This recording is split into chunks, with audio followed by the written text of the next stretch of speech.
بسم الله الرحمن الرحیم. الحمد لله والصلاة والسلام علی رسول محمد و آله و اصحابه اجمعین. اما بعد، السلام علیکم و رحمت الله و برکاته. خدمت همه شما برادران بخاران عزیز و گرامی قدرم، شما را به برنامه 50 قدرت و حقیقت خوش آمدید میگویم و از همه شما تشکر میکنم که طول چند برنامه میشد، طول 50 برنامه میشد با ما هستید و تلاش کوشش میکنید که ما را کمک کنید تا برنامه خود را پیش ببریم. و من بابت هفته نبودن راویهای برنامه، از جمله من و برنامه برادر عبدالحی خلیفه که نتونستیم با سبب های نداشتن وقت در برنامه حاضر شیم، عذر میخوایم و امیدوارم که انشاءالله که برنامه ها دیگه از این پس پی در پی هر هفته برگزار شوند در روز سه شنبه و یکی روزهای دیگری را که اگر اعلام کردیم و انشاءالله برنامه ها را مفصل پخش بکنیم و روی پخش مستقیم بیاریم و در خدمت شما برادران و خواهران قرار بگیریم. دوستان و هموطنان عزیز و گرامی قدرم، امروز ما یک موضوع بسیار جالبی رو انتخاب کردیم که من میخوام پیرامون این موضوع یک صحبت مفصل انجام بدیم، چون چند مدت میشود من میخواستم در این موضوع فکر نظر خود رو بیان بکنم و وقت نمیشد، فرصت نمیشد و یا اینکه امکانی چون یک موضوع مفصل رو بیان کردن رو نداشتم. ولی امروز پروردگار این وقت رو برای ما مساعد گردان و کوشش میکنیم که طول یک ساعت اخیر در خدمت برادران خوران قرار بگیریم و برادران اگر که بخوان در بخش مستقیم پیوست شن، ما ان شاء الله کوشش میکنیم که برادران پیوست کنیم و با یکدیگر صحبت کنیم و برنامه رو جالبتر و بیشتر و خوبتر پیش ببریم. شما کامنت‌ها و نظریات فراموش نکنید، لایک رو بیشتر بگذارید. طول یک ماه میشود ما در بخش مستقیم نبودیم و این امکان دارد که برنامه کانال ما را کمی قفاتر ببرد و اگر شما لایک و کامنت‌ها بیشتر بنویسید برنامه خوب و جالبتر میشود و بینندش بیشتر میشود.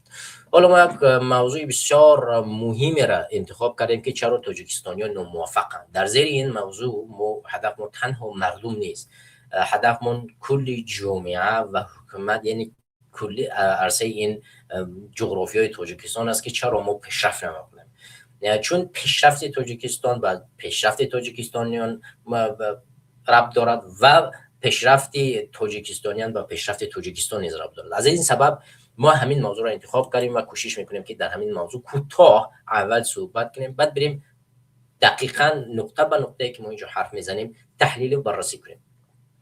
هموطنان و برادران و خواهران قدری من، ببینید ما وقتی که در عرصه بین المللی وقتی نگاه میکنیم، هیچ وقت با موفقیت مردم نگاه کردن نمیشود در عرصه پیشرفت یک جامعه، او رو در عرصه حکومت نگاه میکنند. برای همین اولین مسئله را که ما بیان می‌داریم این حاکمیت متمرکز و بی جوابگر در تاجیکستان است.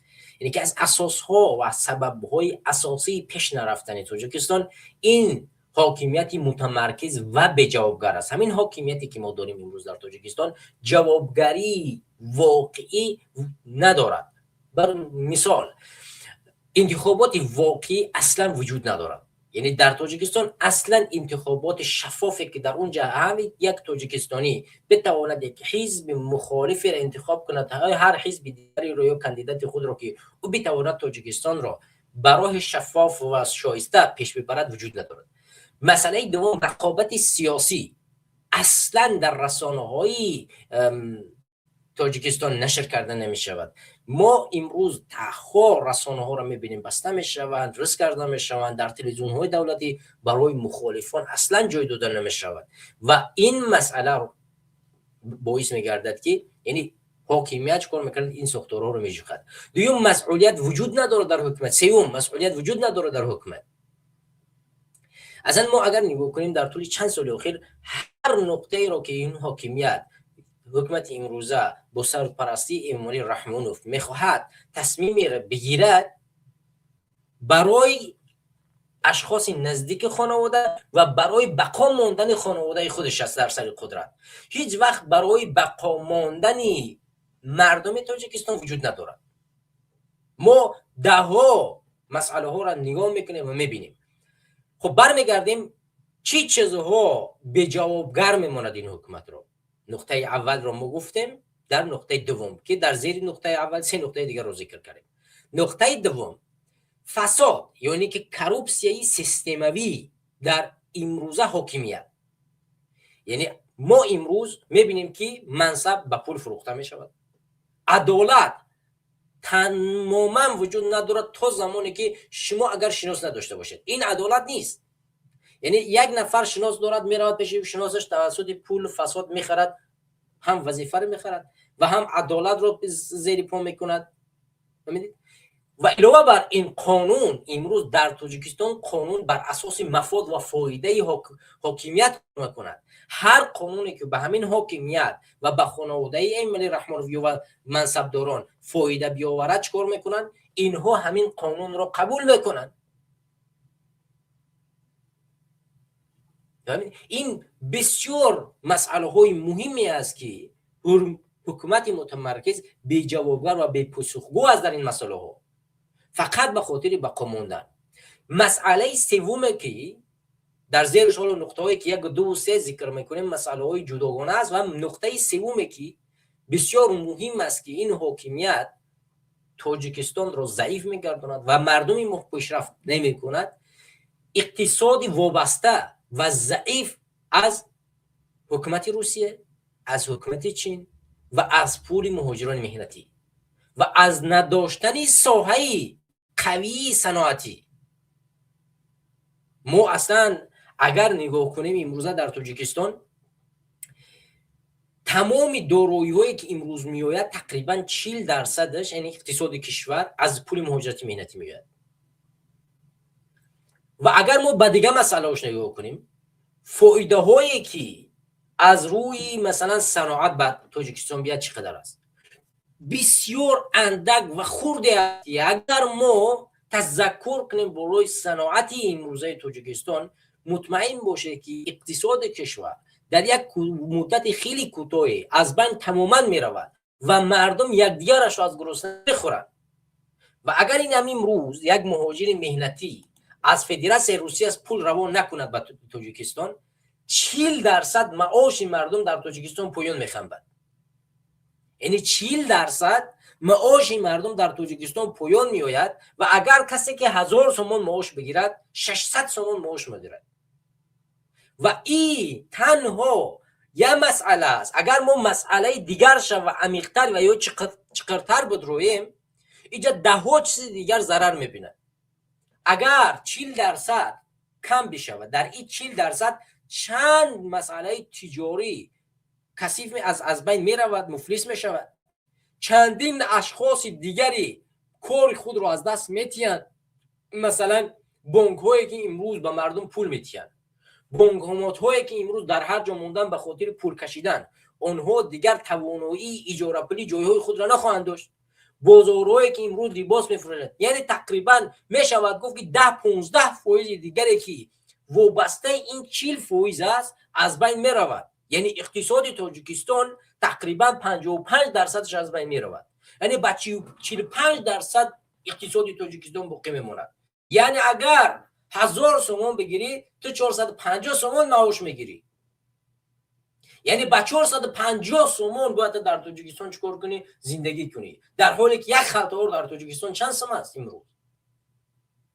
150-200 سومونی فقط تو سومی برق میسپاری اگر 2 نفر 3 نفر باشه در خانواده. هر روز در تاجیکستان مسئله اقتصاد ضعیف می شود. چون نبودن صنعت قوی، نبودن حکومت پاسخگو، توانمند و سازشمندی که بتواند اقتصاد کشوری ما را بالا برود وجود ندارد. وقتی ما میگیم که حکومتی بی جوابگر یا بی پاسخگو، در همین مسئله میآید بیان کرده می شود. چون پاسخگوی تمام افکار خود در جامعه تاجیکستان نیست. چرا چون این می شود؟ برمیگردیم به نقطه 4، معارف ضعیف و اداره شونده. معارف در امروزه تاجیکستان چونان در سطح پایان قرار دارد که یک کادر واقعی را ساخته نمیتواند که امروز در تاجیکستان بتواند پیشرفت کند. ما یاد داریم که در آسیا پیروز چندین کادر یک برنامه داشتن، خب یک ماه بعد نشر میکردن که بعدا از کارمان این حالی چون این برنامه ها را نشر نمیکنن. در اونجا آرزو ایسایف، روزنامه‌نگار مشهور تاجیکستان و شاعر هم هست اگر اشتباه نکنم، اون نفر دعوت کرده بود از دلیر امامعلی، عبدالله غربتی و 10 روزنامه‌نگارهای دیگری کشور و 3 جوان دیگر در پیش خودش دعوت کرده بود و در مسئله پیشرفت تاجیکستان و علم‌های دقیقی که اونا میتوانند به پیشرفت تاجیکستان کمک برسانند دعوت کرده بود. ولی در اونجا تمام بحث‌ها سر مسئله های خرد به وجود آمد و حتی دلیر امامعلی یک سوال بسیار مهم داشت. گفت که اگر ما در اینجا میخواهیم پیشرفت کنیم، چرا یک دانشمند علمی در ساحه علمی دقیق عین حال در همین برنامه دعوت نشده است که در داخل تاجیکستان و در دانشگاه تاجیکستان تحصیل کرده باشه و ختم کرده باشه؟ چرا تمام دانشمند جوانان فریخته که اینجا دعوت شدن ختم کرده دانشگاه خارجی کشورن؟ چرا دانشگاه داخلی را ختم نکردن با چنین یک علم متخصص شوند؟ یعنی ضعیف بودن معارف امروزه تاجیکستان و وابسته بودنش به حکومت فاسد و ظالم و کروپسیا و فساد چیکار میکند؟ باعث میگردد که تفکر وجود نداشت، یعنی تفکر انتقادی در جامعه وجود نخواهد داشت. ترس چیکار میکند؟ بالای علم قدرت میگیرد و مردم رقابتی سایشته رو از دست میتیند. یعنی وقتی که تو رقابت رو از دست میتی، یعنی ترس تو رو غلبه میکند، اطاعت از فرمان یک انسان نادرست در جامعه فرهنگ میگردد. اگر دوستان گرامی این رو با زبان ادبی نفهمند، من ساده تر میگویم. یعنی یک انسان رو تصور کنید که در حاکمیت نشسته است، پول و مال دارد، دزدی میکند، فشار میآورد، در دست تو زنجیر بسته است، میگوید این زنجیر وابسته تو است و تو این کلید رو من باز نکنم، دست تو باز نشود، تو دیگه اطاعت کننده همون شخص میشی، چون تا زمانی که دستات آزاد نشوند تو نمیتوانی یگان کار دیگر انجام بدی. یعنی امروزه معارف ما چون این وابسته یک خانواده وسط شده است که به مردم علمی رو که اونها بتوانند جامعه تاجیکستان رو بسازن نمیتیند.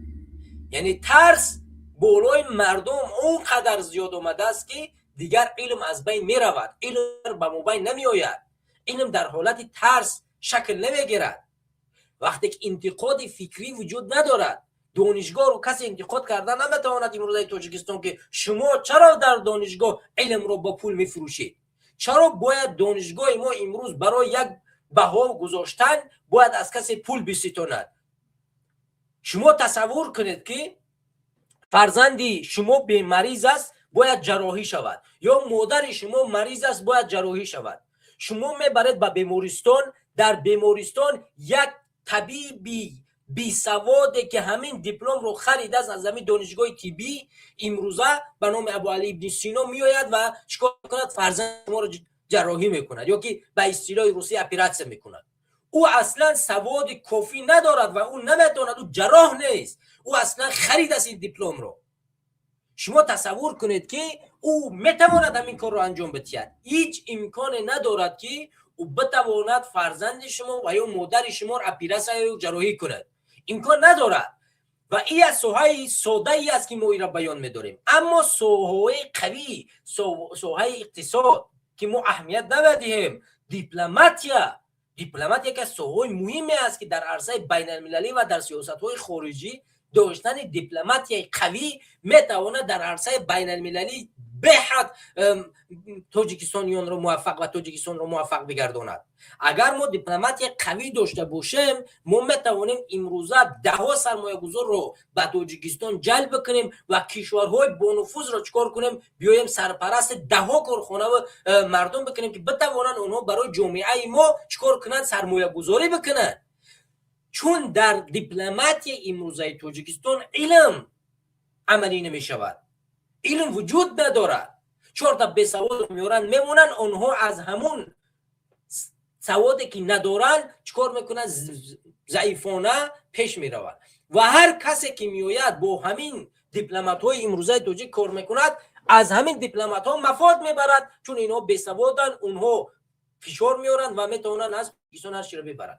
مسئله عادی تمام لوازمات سازش ساختمانی چند سال اخیر در تاجیکستان از طرف ازبکستان صادرات میشون می اومد و تاجیکستان دید که در این ساحه ضرر دیده ایستاده است و این مسئله را منع نکرده پاشلاس یا اینکه همون انداز رو بالا برد که هر کسی که از ازبکستان بیاد باید 40% چکار کند، پول بیشتری پرداخت کند و این باعث گشت که مردم دیگر از ازبکستان نیارن چون قیمت‌تر میشد و در جواب این ازبکستان باز دیگر موادهایی را از تاجیکستان اوس میرفتن همون انداز وارد کرد که از طریق تاجیکستان نوارد نشوند. ولی تاجیکستان در اینجا ضرر از طریق انداز ازبکستان نمیبینه. چرا؟ چون ازبکستان پیشکی سنجیده است و تاجیکستان نه. خیلی نسنجیده است تاجیکستان نمیدونست که من اگر امروز مرز رو باز میگذارم، سودا را با ازبکستان باز میگذارم، ازبک ها میتوانند تمام لوازمات ارزانی که در داخل اونجا دارن بیارن در تاجیکستان بفروشن و اقتصادی ما را بکشن ببرن، تمام مال دارایی ما و طلای ما را ببرن به ازبکستان و ما در جواب به ازبکستان چی بفروشیم؟ نداریم چیزی بفروشیم. مسئله مهم همین است. وقتی تو یک چیز از اونجا میاری باید یک چیز دیگه ببری، یعنی تقسیم کنی باید. اگر یک چیز دادی و یک چیز آوردی ضرر اقتصادیت نمیبیند، ولی فقط یک چیز آوردی و دادن نتوانستی اقتصادی کشور اینجا ضرر میبیند و تاجیکستان برشکست میشود. چون ازبک ها در قدم اول میدانستند خواستن از اقتصادی ما دزدیده بردن بگیرن و اونها عاقلانه با دیپلمات قوی خود کار کردند و در تاجیکستان که دیپلمات ضعیف بود بعد از 2 سال 3 سال و 4 سال شد با ازبکستان ارتباطی خوب داره تاجیکستان، نوشش در سرش زد که اینجا ما ضرر میبینیم به اینجا اندازه بالا ببریم که بعد از 1 سال 2 سال دیگر تمام دارایی ما میرود ازبکستان. این رو باید پیشکی وقتی که همین سازشنامه ها نوشته شد اگر دیپلمات قوی که میبد اینجا چیکار میکرد؟ این دیپلمات به کار برده میشد. اینجا این دیپلمات فعالیت میکرد و کار میکرد. یعنی تصمیم ها زمان گرفته میشوند پیشکی باید چیکار کرده شود؟ پخت و پس کرده شود. برای همین ما وقتی در یک مسئله حرف میزنیم اولین مسئله رو چیکار میکنیم؟ اینجا بیان میکنیم. دوست گرامی ما در اینجا نوشتن که ازبکستان نه بلکه ازبکستان یا ازبک نه ازبک ها. دوست گرامی و هموطن گرامی ما در زبان فارسی تاجیکی ازبک میگیم، ازبک نمیگیم، ما بک نمیگیم. این خیلی که ازبک ها ما را تاجیک میگن، تاجیک نمیگن، اونها جی ندارن. همین گونه ما ازبک نمیگیم بلکه ازبک ها میگیم. من برای همیشه این کلمه رو اینجا خاتمه میبخشم. ما در زبان خودمون با زبان فارسی می نویسیم که ازبک، یعنی ازبک میخونیمش. او را هیچ وقت ما ازبک نمیگیم. اگر که ما ازبک میگفتیم او را بیا می نوشتیم به زبان فارسی.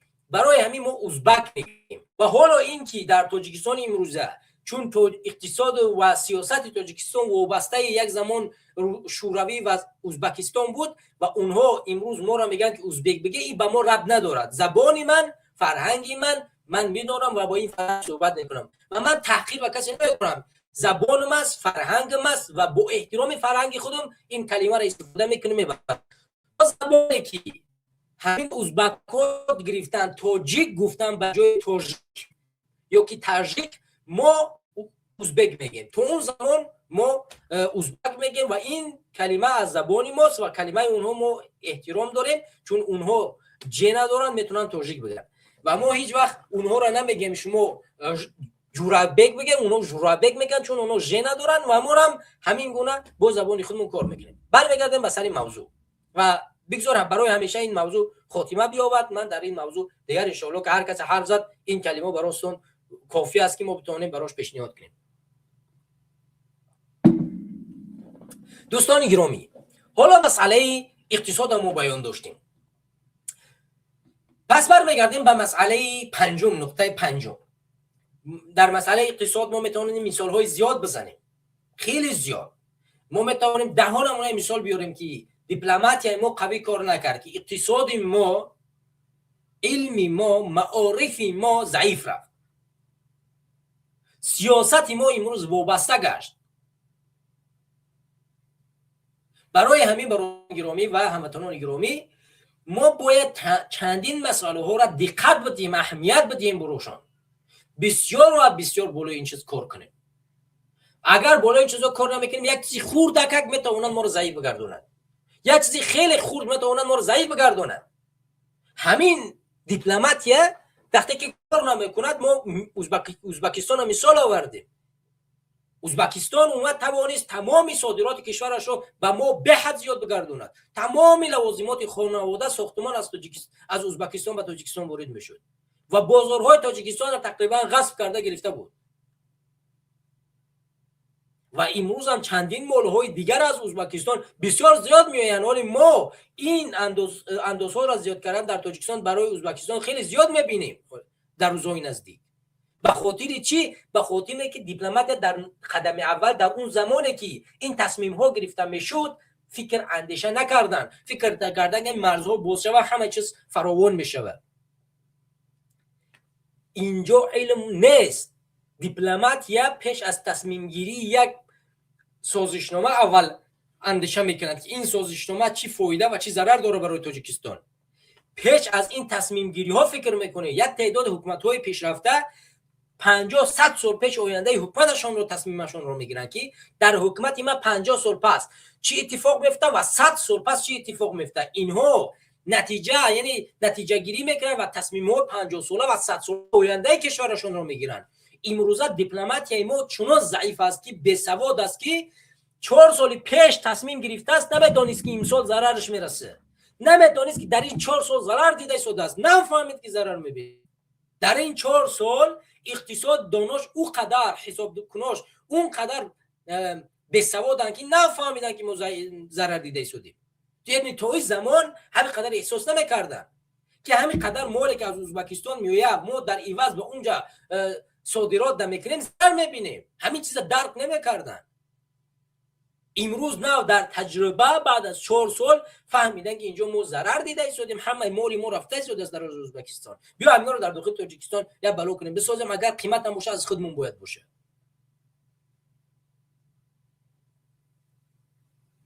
انا این مسئله ای است که ما میگیم که دیپلماتیا در تاجیکستان کار نمیکند. سبب اساسی دیپلماتیا از کجا سرچشمه میگیرد؟ از معارف. یعنی ضعیف بدن معارف، اداره شونده این معارف از جانب یک حاکمیت فرسوده باعث میگردد علم از بین میرود، کاملا تفکر انتقادی از بین میرود، رقابت سیاسی سالم کاملا از بین میرود، ترس اونقدر زیاد میشود که اطاعت کردن از حاکمیت بیشتر میشود. برای همین ما و شما باید تمام این نقطه ها را چکار کنیم؟ اهمیت بدیم. برمیگردیم به نقطه پنجم. نقطه پنجم دوستان و هموطنان گرامی، فشار حدی اکثری به جامعه شهروندی و رسانه هاست. شاید زیاد این مردم اهمیت ندهند که چرا فشار به جامعه شهروندی و رسانه های مستقل میتواند باعث بگردد که جامعه ما پیشرفت نمیکند، تاجیکستان پیشرفت نمیکند، تاجیکستان در عموم پیشرفت نمیکند. همون طوری که در نقطه بالاتر ذکر کردیم که تفکر انتقادی جامعه، وقتی که ژورنالیستیک خاموش است، مثال میگیریم رسانه های مستقلی تاجیکستان امروز کاملا بسته می شود. به این معناست که شما آینه ای که چهره خود رو میبینید و آسایشته میکنید و یا یک نفر دیگر رو که در روبروتون قرار دارد او رو میگوید که برادر چهره من کجایش خراب است، لباس من کجاش دریده است، او ببینه به شما بها بتید. وقتی که ژورنالیستیک وجود ندارد، یعنی روزنامه‌نگار مستقل موجود نیست، رسانه‌های مستقل در جامعه تاجیکستان وجود ندارد، به همین گونه است آینه ای نداری خود رو ببینی. حکومت آینه ای ندارد که خود رو ببیند و جایی که دریده است و یا که کوتاه است و جایی که نارسا هست او را پر بکند. به همین معناست وقتی که ما میگیم روزنامه‌نگاری مستقل و جامعه شهروندی باید فعال باشد و وجود داشته باشد، به همین معناست. به همین معنایی است که یک آینه بیننده باید موجود باشد که ما را انتقاد بکند، ما را نشان بدهد که ضعف شما، ناتوانی شما و نارسایی شما در کجاست. و اگر ما این رو به دست نیاریم ما هیچ وقت پیشرفت کرده نمیتوانیم. پیشرفت ما وابسته همین چیز هست. یعنی اگر ما نتوانیم خودمون در یک آینه ببینیم یا یک نفر ما را نگوید که فلان جا دریده است یا که فلان چیز نمیرسد، ما این چیز رو خودمون شاید احساس نکنیم. بسیار سخت است که اگر در آن جای رود یک چیز باشد تو کسی نبیند یا که در همینجا سیاه باشد تو کسی نبیند تو اون رو ببینی، تو آینه ای نباشد ببیند خود او رو ببینی امکان ندارد. همین گونه حاکمیت باید کار میکنند. مسئله دیگر ترس فعالان جامعه، یعنی وقتی که از قدم گذاشتن مردم میترسند، یعنی مردم سخن گفتن رو جسارتش رو پیدا نمیکنند. وقتی که مردم جسارت نمیکنند از حاکمیت انتقاد بکند، از یک انسانی که در حکومت از ظلم میکند از اون انتقاد بکند، چگونه ما میتوانیم پیشرفت کنیم؟ ما امروز همه خاموشی رو اختیار کردیم و شیشتیم پشت یک حکومت و گویا که در تاجیکستان یک بهشت ساختیم و در او بهشت همه زندگی داریم و بهشت سارای تاجیکستان میگوییم، در حالی که پسترین معاش رو در جامعه داریم، در حالی که جای کار اصلا برای مردم تامین نیست. امروز مهاجرت اوج گرفته است. دانشمندان و کاسبان ما چیکار میکنن؟ از جامعه ما فرار میکنن، میگریزن. اقتصاد ما فلج شده است. بازرگانی ما از بین رفته است. جامعه شهروندی ما از بین رفته است. آزادی روزنامه‌نگاری ما زندان شده است. سیاسی ما امروز زندان شده است. دادگاه ما امروز مستقل نیست. پارلمان ما امروز وابسته یک حزب، یک جریان سیاسی شده است. ما چگونه میتوانیم بهای دستور ما دیگه حساب کردن نمیتونه کم بدیره؟ وقتی که ما همین رو دوره ما چگونه انتظار پیشرفت جامعه تاجیکستان رو داشته باشیم؟ چگونه؟ امکان ندارد. برای همین دوستان و هموطنان گرامی باید ما تمام این مسائل ها را چیکار کنیم؟ در بر بگیریم. میگذاریم به نقطه ششم. امروز یک از مسئله های بازم پیش نرفتن جامعه استفاده ترس به جای اعتماد است. یعنی ما امروز در جامعه تاجیکستان اون درجه بیشتر مردم را از جانب حکومت ترس و هراس دادیم که آنها به جای اینه که اعتماد کنند به حاکمیت بیان پول رو بمانند، میترسن، به ترس و هراس میارن. اون چیزی را که حکومت میدونه، مثلا یک نفر را میگه که تو امروز پولدار هستی بیا اینجا سرمایه گذاری کن. حکومت چند بداند اون پولدار است از پول همون میگیرد میکشد، مجبوری با ترس میارد در یک جا سرمایه گذاری میکند. و ما هزارها دارو داریم که امروز پولشون بجا است، تیلاشون بجا است، خوب است و از ترس همین حاکمیت این پول رو با بزرگ نمیارن. همین ترس باعث میگردد که جامعه پیشرفت نکند یا با فشار. امروز اگر اعتماد به حاکمیت وجود نداشته باشد، تو چگونه میروی در داخل تاجیکستان مثلا سرمایه گذاری میکنی و پیشنهاد میکنی یک بازار یک جا رو میسازی؟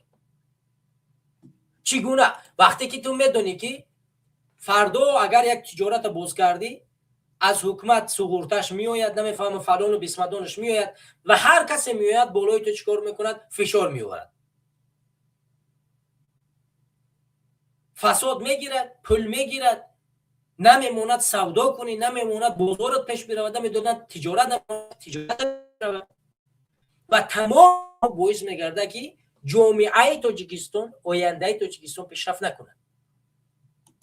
مسئله نهایی که ما در اینجا صحبت میکنیم، مسئله نهایی در جامعه تاجیکستان با تمام همین فشارهایی که موجود است، با تمام همین پسی‌هایی که وجود است، یعنی ما مغزها وجود دارد، یعنی عالم دانشمند وجود دارد. حالا کسی میرود در خارج تحصیل میکند، کسی را پدر و مادرش بسیار بلند سرمایه گذاری میکنند که تحصیل بکند، مغز بیاورد، یعنی پیشرفت کند، علم بیاموزد و اینها در سببی که در صددی که اینها به همون درجه های بالا میرسند، علم رو کسب میکنند وقتی فشار حدی اکثری برایشان میآید پیشرفت را نمیبینند از جامعه تاجیکستان فرار میکنند. یعنی فرار مغزها. فرار مغزها یکی از اساسهای پیش نرفتن جامعه تاجیکستان است. وقتی کادرهای با شکوه کشور زندان میشوند، دیگر کادرهایی که میانه هستند اونا فرار میکنند. شاکرجان حکیم و همطور که در اولی برنامه ذکر کردیم و 20 سال یا به 18 سال زندان محکوم شده است. دکتری علوم حقوق است. هزارها روزنامه‌نگار دیگر بالاتر از روزنامه‌نگارای بالاتر از شاکرجان حکیم و دههای دیگر امروز زندان شدند. برای همین وقتی که اهل فکر جامعه تاجیکستان، متفکر، دانشمند زندان می شود یا یکی فرار میکند از داخل وطن، این به معنای به خاک سپاریدن جامعه تاجیکستان است. یعنی ما فکر کنید که یک حسابگر را میاریم در جای دختر میمونیم، دختر رو میبریم در جای حسابگر میمونیم. یعنی دختر رو میگوین تو برای در بانک کار کو، یک کارکنی بانک رو میگوین برای تو در دختر کار کو. جامعه تاجیکستان این طور کار میکنه. یک نفر در بازار نمیفهمم دزدی میکنه در بانک کار کو، یک نفر دیگه نمیفهمم بین 4 تا گاو گوسفند اونده است در دختر کار کو. در دوران کووید 19 کرونا ویروس یادتون هست که با داروی حیوانات در تاجیکستان مردم رو تبابت کردن. با داروی حیوانات مردم رو تبابت کردن و ادعاها هم کردن که همین داروی حیوانات کرونا ویروس آنتی ویروس کرونا ویروس از بین میبره. با داروی حیوانات با مشهور هم شدن همون انسان ها. اینجا فاجعه است که مغزهای اساسی کشور ما فرار میکند و بعدا باعث میگردد که یک داروی حیوانات میآید در بدن انسان زده میشود.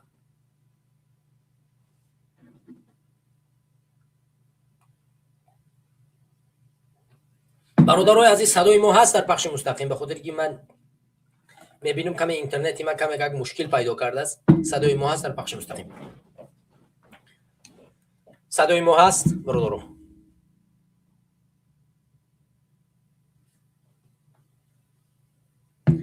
باید صدای ما باشد و انشاءالله امیدوارم صدامون هست. بله تشکر برادر.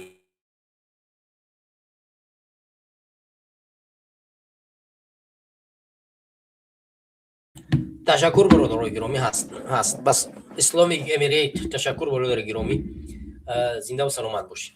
بله دوستان گرامی، من همونطوری که گفتم این 7 نقطه بود که من بسیار کوتاه در این موضوع صحبت میکنم، بعد برمیگردم مفصل مسئله های عمومی که در رسانه های مجازی نشر شده است، از این مسئله ها برای شما پیشکش خواهیم کرد و در همین موضوع یعنی میدونیم که مکمل صحبت کنیم. حالا در مسئله های آزاداندیشی و روزنامه‌نگاران که بسیار ما یک مسئله های مهمی که ببخشید دوستان گرامی صحبت کردن، یک مسئله رو ما از رادیوی آزادی به سمت شما برسانم دوستان گرامی.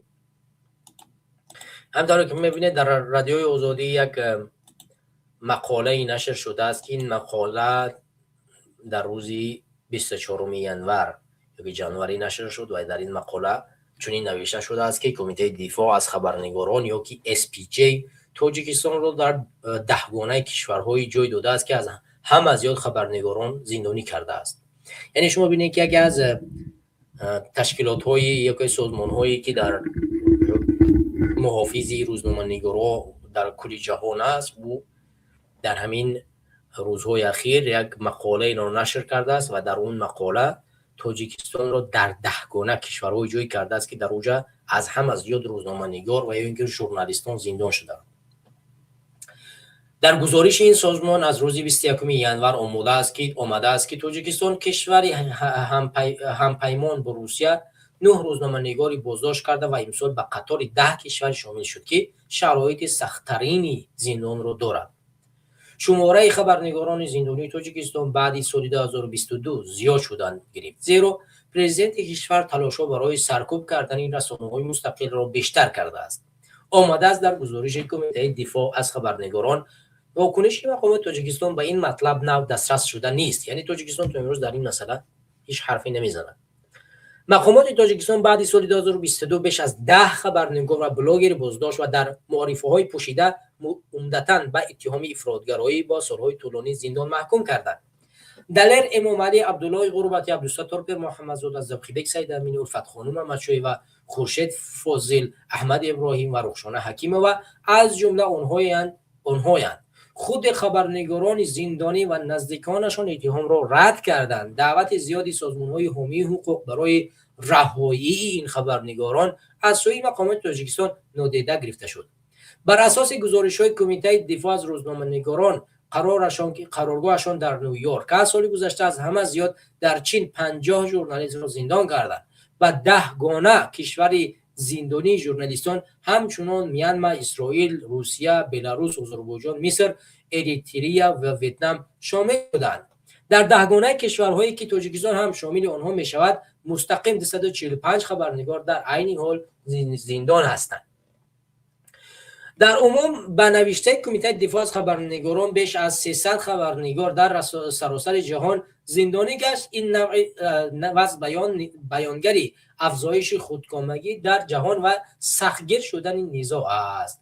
برای پیشگیری از بازداشت خبرنگاران SGPA پیوسته از حکومت دعوت می‌کند که ولایت قانون را تامین کند و جنایت را جنایتکار شماریدن آنها دست کشد که درباره کمبودی‌ها گزارش می‌دهند. آمده است در گزارش کمیته دفاع از خبرنگاران. جودی گینزبرگ مدیر کمیته دفاع از خبرنگاران میگوید که طبق روزنامه‌نگاران و خاموش کردن صدای آنها برای جامعه عاقبت‌های جدی دارد. فساد به جزا میماند، سوء استفاده از منصب بیشتر میشود و در نتیجه همه ما با خطر بیشتر روبرو میشویم. گفته است در پیشگفتار گزارشی نو که وضع روزنامه‌نگاران در جهان در سال 2025 بازگویی میکند. این یک مسئله ای است که همطور که شما میبینید در مسئله روزنامه‌نگاران نشر شده است. یعنی در تاجیکستان با گزارش همین سازمان 10 روزنامه‌نگار در تاجیکستان زندانند. این یکی از اشخاص از روزنامه‌نگارایی هستند که زندان شدند. حالا چندین نفرای دیگر که امروز در رسانه‌ها نشر نشدند، اونها زیاد از تعدادشون که زندان شدند، اونها را آشکار نمی‌کنند. برای همین این یکمین مسئله است که ما نگاه میکنیم که اگر همین روزنامه‌نگاران آزاد کردن نشوند و جامعه پشت این روزنامه‌نگاران رو نگیرد، مطمئن باشید که در آینده دیگر روزنامه‌نگار و دانشمند آزاداندیش پیدا نمی شود که در داخل وطن بیاد از حقوق شما دفاع کند. ما یادمان است که وقتی دلیر امام علی در رسانه‌های مجازی فعال شد و مبارزه می‌برد، هر روز یوتیوب او ابونچی زیادتر رو جمع میکرد و هر روز نسبت او یعنی تعریف میکردن، میگفتن بهترین برادر است و بهترین روزنامه‌نگار است و او آینده تاجیکستان است. و وقتی که روز او را زندان کردن ما دیدیم که همین خاموشی به وجود آمد و هیچ نفری از حقوق همین روزنامه‌نگار دفاع نکرد. و اگر از حقوق دلیر امام علی زندانی سیاسی دفاع نکردن، مطمئن باشید که دیگه عبدالله که از او دفاع نکردن بود و مثلا یک حرف بود همکی که چرا زمینی تاجیکستان به چین فروخته شد که زندان شد. 10 روزنامه‌نگار دیگه که بیگناه زندان شدن. پس جامعه شهروندی به وجود نمی آید وقتی روزنامه‌نگار زندان کرده می شود. عدالت معین کرده نمی شود، یعنی جرم به جواب میموند. وقتی که ظلم حکومت در رسانه ها گفته نمی شود، در یوتیوب بیان کرده نمی شود، در رسانه ها نوشته نمی شود و این روزنامه‌نگار قلم نگاران نیستن که اون با قلم به تصویر بکشن، پس کی باید از مشکلات جامعه امروزه تاجیکستان بگوید؟ من و تو یکی یا که دیگری که نوشته نامش نوشته نمیتواند بیاد از مشکلات جامعه بگوید، اونی که نامش رو نوشته نمیتونست باید بیاد از حقوق این کسی که امروز از حقوق کل تاجیکستان دفاع میکند باید چیکار کند؟ دفاع بکنند. یعنی اینها باعث میگردن که جامعه تاجیکستان پیشرفت نمیکنه. این یک اولین مسئله. مسئله دیوم مسئله ای است که مسئله مهاجرت مهنتی، با وجودی که 40% اقتصاد از پول مهاجران مهنتی است. امروز نبودن معارف درست، دیپلمات قوی، دانش کامل باعث میگردد که ما در چنین وضع قرار بگیریم. همین سرلوحه مقاله علاقه نشان داد چیز؟ نشاندادی اونی است که متاسفانه جامعه تاجیکستان نه دیپلماتی قوی دارد، نه معارف قوی دارد، نه دانش قوی دارد، نه بیداری سیاسی و فرهنگی دارد. ببینید ما باید برای همه چیز پول دهیم، پول و باز هم پول. یعنی در امروزه جامعه ما برای تمام کار شهروند تاجیکستان، چه در داخل تاجیکستان چه در خارج از تاجیکستان، برای تمام کار باید پول بدهد. بدون پول یگان مسئلهش چیکار نمیکند؟ حل کرده نمیشود. فقط باید چیکار کند؟ پول بدهد. بیا دوام مقاله رو میخونیم. نظارت آنلاینی، رشوه‌خوری، تحقیر و اذیت در کوچه ها. واقعیت زندگی عالم راننده قرقیزی که در روسیه رزق خود خانواده‌اش را می‌یابد، میگوید روزش هیچگاه به مشکل نمیگذرد. پدر 38 ساله دو فرزند که در ولایت مسکو کار می‌کند در صحبت با خبرنگاری فرانس پرس گفته است ما باید برای همه چیز پول دهیم، پول و باز هم پول. به گفته او پلیس روسیه پیوسته برای هر یک سند و هر یک مهر سری ثبت اقامت تا اجازه کار یا بیشتر طلب میکند.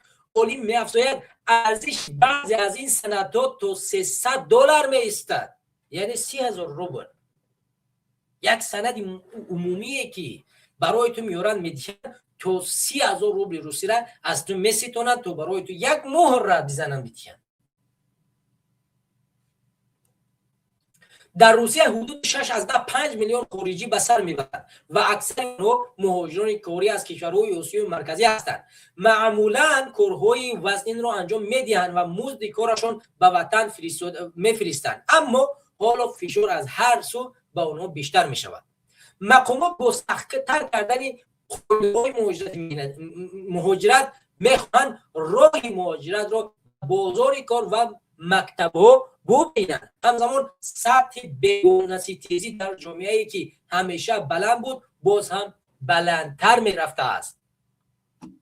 عالم مجبور است که هر روز مکان سکونتش را توسط زمین تلفنی دولتی امینه به مقامات گزارش دهد. این برنامه نظارتی باید همیشه در تلفن او فعال باشد. او میگوید که اگر 3 روز پی هم این کار را نکند تو را بر روی خط سیاه وارد میکنند که در پاک کردن نام از آن دشوار است. شامل شدن به این فهرست رسما فهرست افراد زیر نظارت نام دارد، معنی بسته شدن حساب‌های بانکی، خطر از دست دادن کار، اخراج از دانشگاه و یا حتی دیپورتاسیون از قلمرو روسیه را دارد.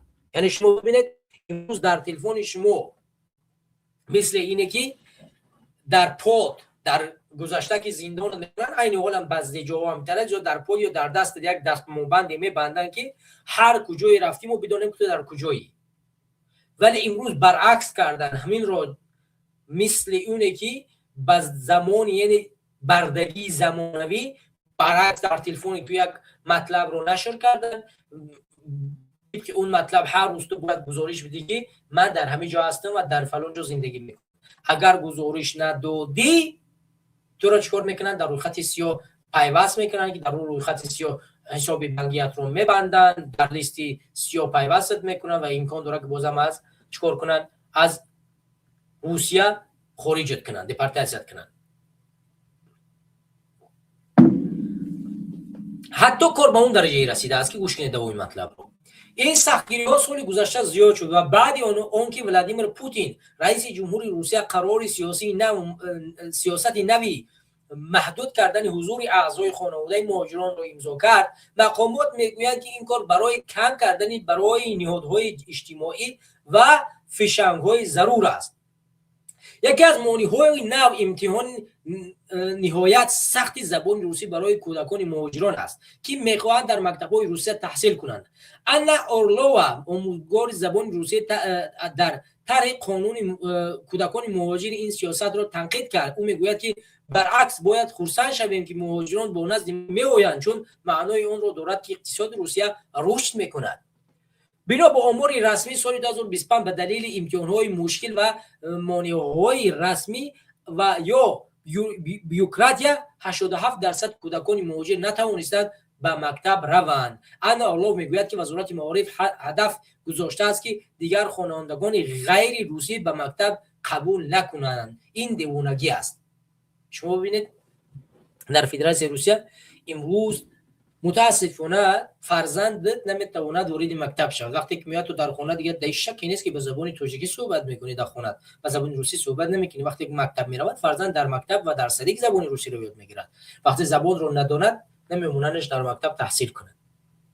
پول پرداخت میکنی، پتین میدهی، این روس‌های فاشیست رو تو تامین میکنی و علاوه بر این تو را نمیگذارن که باز کن مکتب فرزند مکتب بخونه. باز علاوه بر این از افزایش بیگانه ستیزی در جامعه حتی کودکان در امان نیستند. پسر عالم را که مکتب خوان است چندی پیش همسنفان روسش لطوکوب کردند. ماه دکمبر سال گذشته باشد یک نورس ملتگرای اشدی روس قوی جان علیف پسرک 10 ساله تاجیک را در مکتب در ولایت مسکو کار زده کشت. یعنی بازم همه این که ما بازم پتین پرداخت میره در همین مکتب‌ها درس میخونیم، باز چیکار میکنن؟ فرزند ما را میان در مکتب که تو موجه سیلت و کوب میکنن و یا حتی مثل قابل جان میان به قتل میرسونن. میبین با باز الهی همه همین ترس از سفر به جنگ، الهی همه همین چیکار میکنن؟ فرزندان ما را به بهانه‌های گوناگون برادران و خواهرای ما میگیرن جنگ اوکراین میبرن. با میگویند تو پول بدی مول بدی، اگر ندادی باز میگه جنگ اوکراین میبرن. ده ها مورد مهنتی تاجیکستان شهروند تاجیکستان تنها دارن در جنگ اوکراین از جانب همین روسیه می جنگند و چندین نفرایشون توبودایشون به تاجیکستان برده شد. هر روز بولویی که از بولوی تاجیکستان. این نشون دادی پیشروی جامعه یا برعکس اون است. این نشون دادی که نه حاکمیتی ما پیشرفت میکند، نه مردمی ما پیشرفت میکنند، نه تاجیکستان پیشرفت کند. این مسئله پیشرفت جامعه ما نیست.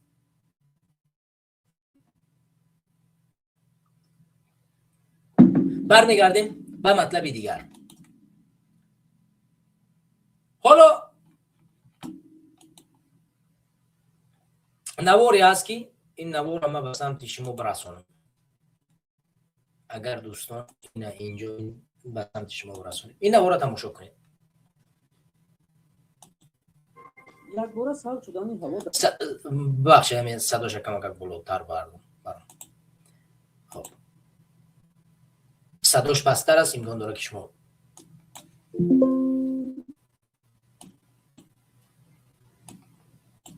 دو روز اخیر زندگی ساکنان تاجیکستان را دشوار کرد. بعضی ساکنان این محله که در 8 کیلومتر دوشنبه جایگیر است مجبور شدند در بلند آشیانه بخاری نصب و با گشت و هضم خانه را گرم کنند.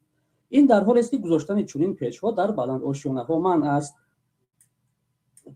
برخی دیگر که چنین کار را نکردند میگویند از سردی شب گذشته بیشتر اذیت کشیدند. کبرا سویت مرد آورد. مقصد سویت مرد اگه خانم دا پیشکر نیست بچه اینا دارن خونو خورده بود. همین صبح که سویت وضعیتش خوب نیست، وقتی که سویت نباشه آب هم نمیشه. زویس آب ایده سویت باشه آب همه وقت هسته.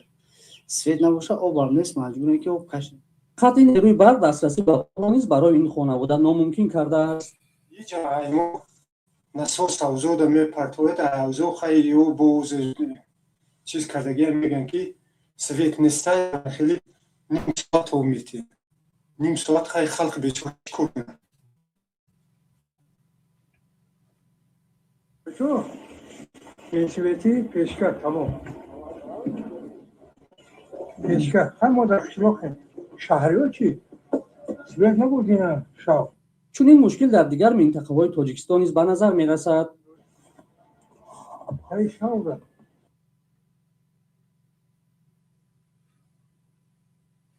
خب این نواری بود که شما دیدید. این نواری بود که شما دیدید که در تاجیکستان امروز حتی کارت اون درجه را آماده رسیده است که در بلند آشیانه‌های تاجیکستان از همون پیچکه‌ها یا همون علمه‌های سوختار از اونها نصب کردن که این ممنوع است در ساختمان‌های بلند آشیانه پیچکه زدن. در کدام جامعه در کجا شما دیدید که در بلند اوشیانوها این گونه پیشکن نصب کنه. شما ببینید دو غصبانی یک دونه دو دونه این بالا سه دونه در بلند اوشیانوها پیشکن نصب کردن. چون کودکی خردسال دارن اگر پیشکن نصب نکنن کودکایشان از سردی میمیرن. جامعه را به اون درجه را آوردن رسوندن که وقتی که سردی به میون میآید برق از بین میرود، جامعه ما با چنین حالتها مشکل روبرو می شود. نه آب گرمدهی یعنی آب گرمدهی خوب دارن، نه آب نوشاندنی میتین، نه برق را تقدیم میکنن و مردم میتین که مردم میتونن توسط همین برق خانه خودشان را به گرمی تامین بکنن. در حالی که مگا پرداخت جاری کردن همین نو از همون هر خانواده پیش پرداخت بکنند بعد برق بروش میتین. چگونه اونها پرداخت کرده برق رو نمیتونن وقتی که اون تو پیشکی پرداخت میکنی؟ یعنی عین حال هر شهروند تاجیکستان اول برق رو پرداخت میکنه بعد اون برق رو میگیره استفاده میکنه. اینا میتونن هر یک اینا برق خودشون رو پرداخت کنن. حالا وضعیت را با کجا وردان رسوندین که به مردم برق نمیتین و مردم در بلند اوشیان ها پیشکن نصب میکنن؟ و این رو میگویند که جامعه ما با جای اینه که پیش برود یعنی شکوفا شود، ما با زینوهای پستر و پستر و پستر گرفتار میشه هم مسئوله. اگر ما حکومت رو تغییر ندهیم مطمئن باشید که همه ساله نه تنها در این اوشیانوهای 4 طبقه بلکه در 10 طبقه و 20 طبقه های تاجیکستان شما خواهید دید که دیگر در همش پیچکن نصب میکنه و خود رو و خانواده و فرزندان خود رو به گرمی چکار میکنه؟ تامین میکنه. چون جامعه دیگر توانایی برداشتی چون یک دیکتاتوریت رو نداره، چون یک پسروی رو نداره، باید بر بخیزی به نصب کردن خونت گرم کردن تکل میکنه. همسایه چیکار میکنه؟ همسایه شاید از ترس حکومت اون قدر فشار بالاش اومده است که همین پیشکر رو نصب کردن که بگه بیان جریمه میکنن با خونه هم رو از دست بگیرن، شاید از این هم بترسن.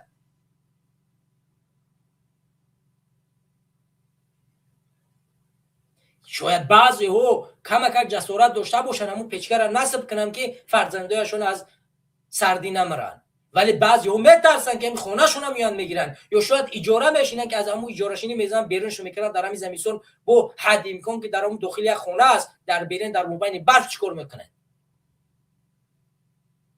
یک بار شما بیستید فکر کنید که این گونه نمیشود که برادران و خواهران گرامی. تو کی ما باید خاموشی را اختیار کنیم؟ تو کی باید ما در مسئله سیاسی و فرهنگی و اقتصادی در تاجیکستان به اهمیت باشیم؟ و اگر همین عین حال یک سراینده نمیفهم یک تبلیغگر راه کوفی امروز در تاجیکستان بیاد دعوت کنه در پایتخت دوشنبه صدها هزار نفر جمع میشود، مسرودن و میان به میدان. یک بلاگری فاشیستی روز به اونجا برود ما دیدیم که 10 نفر 1000 نفر در پایتخت جمع شد. همون قدر جوان در اونجا جمع شده بود. این جوان نمیتواند در نزد قصر ملت جمع شود، نمیتواند یک بار برود از حکومت بپرسد که چرا این خانواده ها گرسنه و خود در خنکی زندگی میکنن.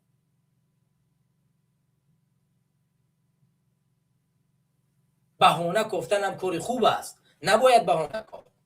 مسئله دیگه اشون میبینیم. این نوار دیگه ای است که ما در این برنامه خواهیم.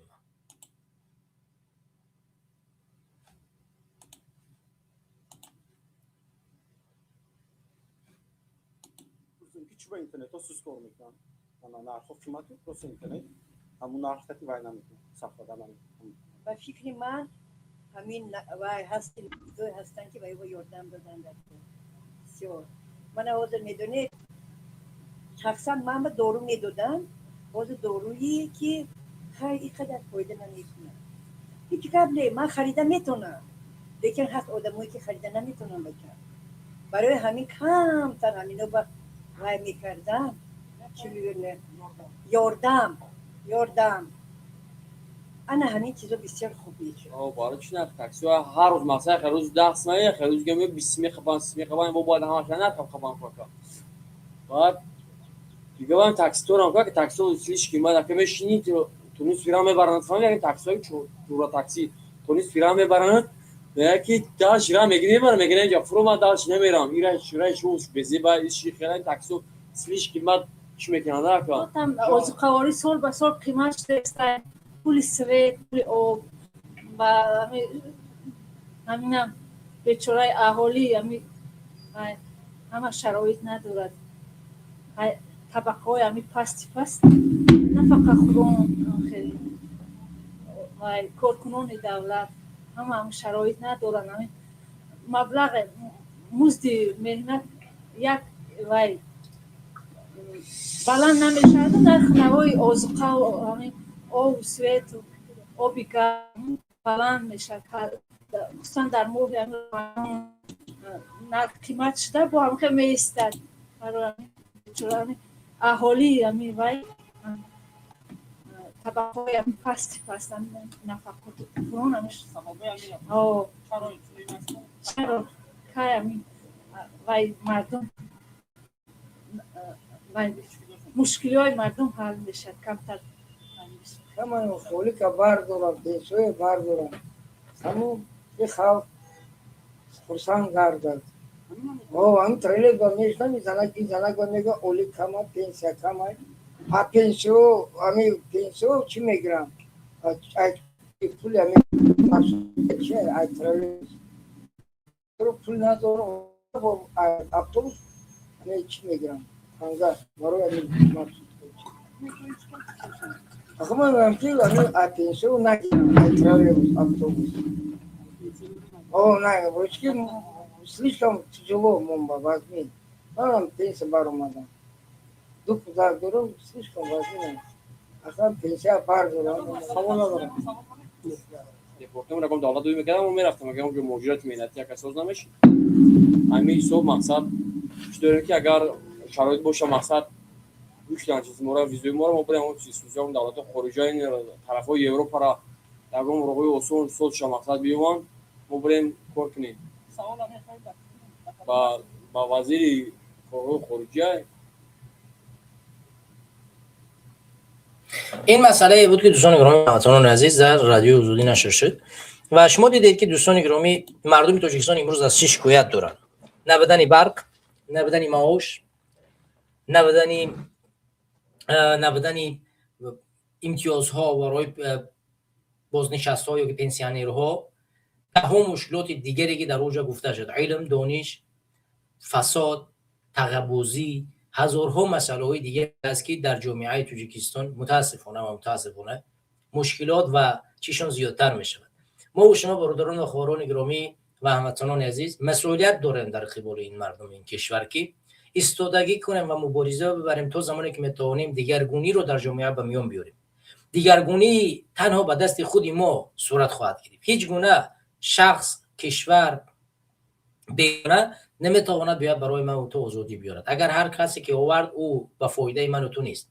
برای همین برادران و خواهران گرامی امروز جهان در یک حالت قرار دارد که ما تو میتوانیم در همین حالت سخت جهانی زیرکانه عمل بکنیم و حاکمیت رو به دست خود بگیریم و دیپلمات قوی رو استفاده ببریم که تاجیکستان در نقشه‌بندی جهانی نوینی که به نزدیکی صورت میگیرد جا و مکان و اقتدار داشته باشد، وگرنه در جهان یعنی نقشه هایی که در جهان گرفته شده است و امکان دارد در کوتاه‌ترین فرصت صورت بگیرد، یعنی جنگ امریکا با اسرائیل و عوض شدن نقشه جهان یا از بین روی چندین کشورهای دیگر و تشکیل شدن چندین کشورهای دیگر، این باعث می‌گرده که ما همچون کشور مستقل تاجیکستان شاید از خریطه گم شیم.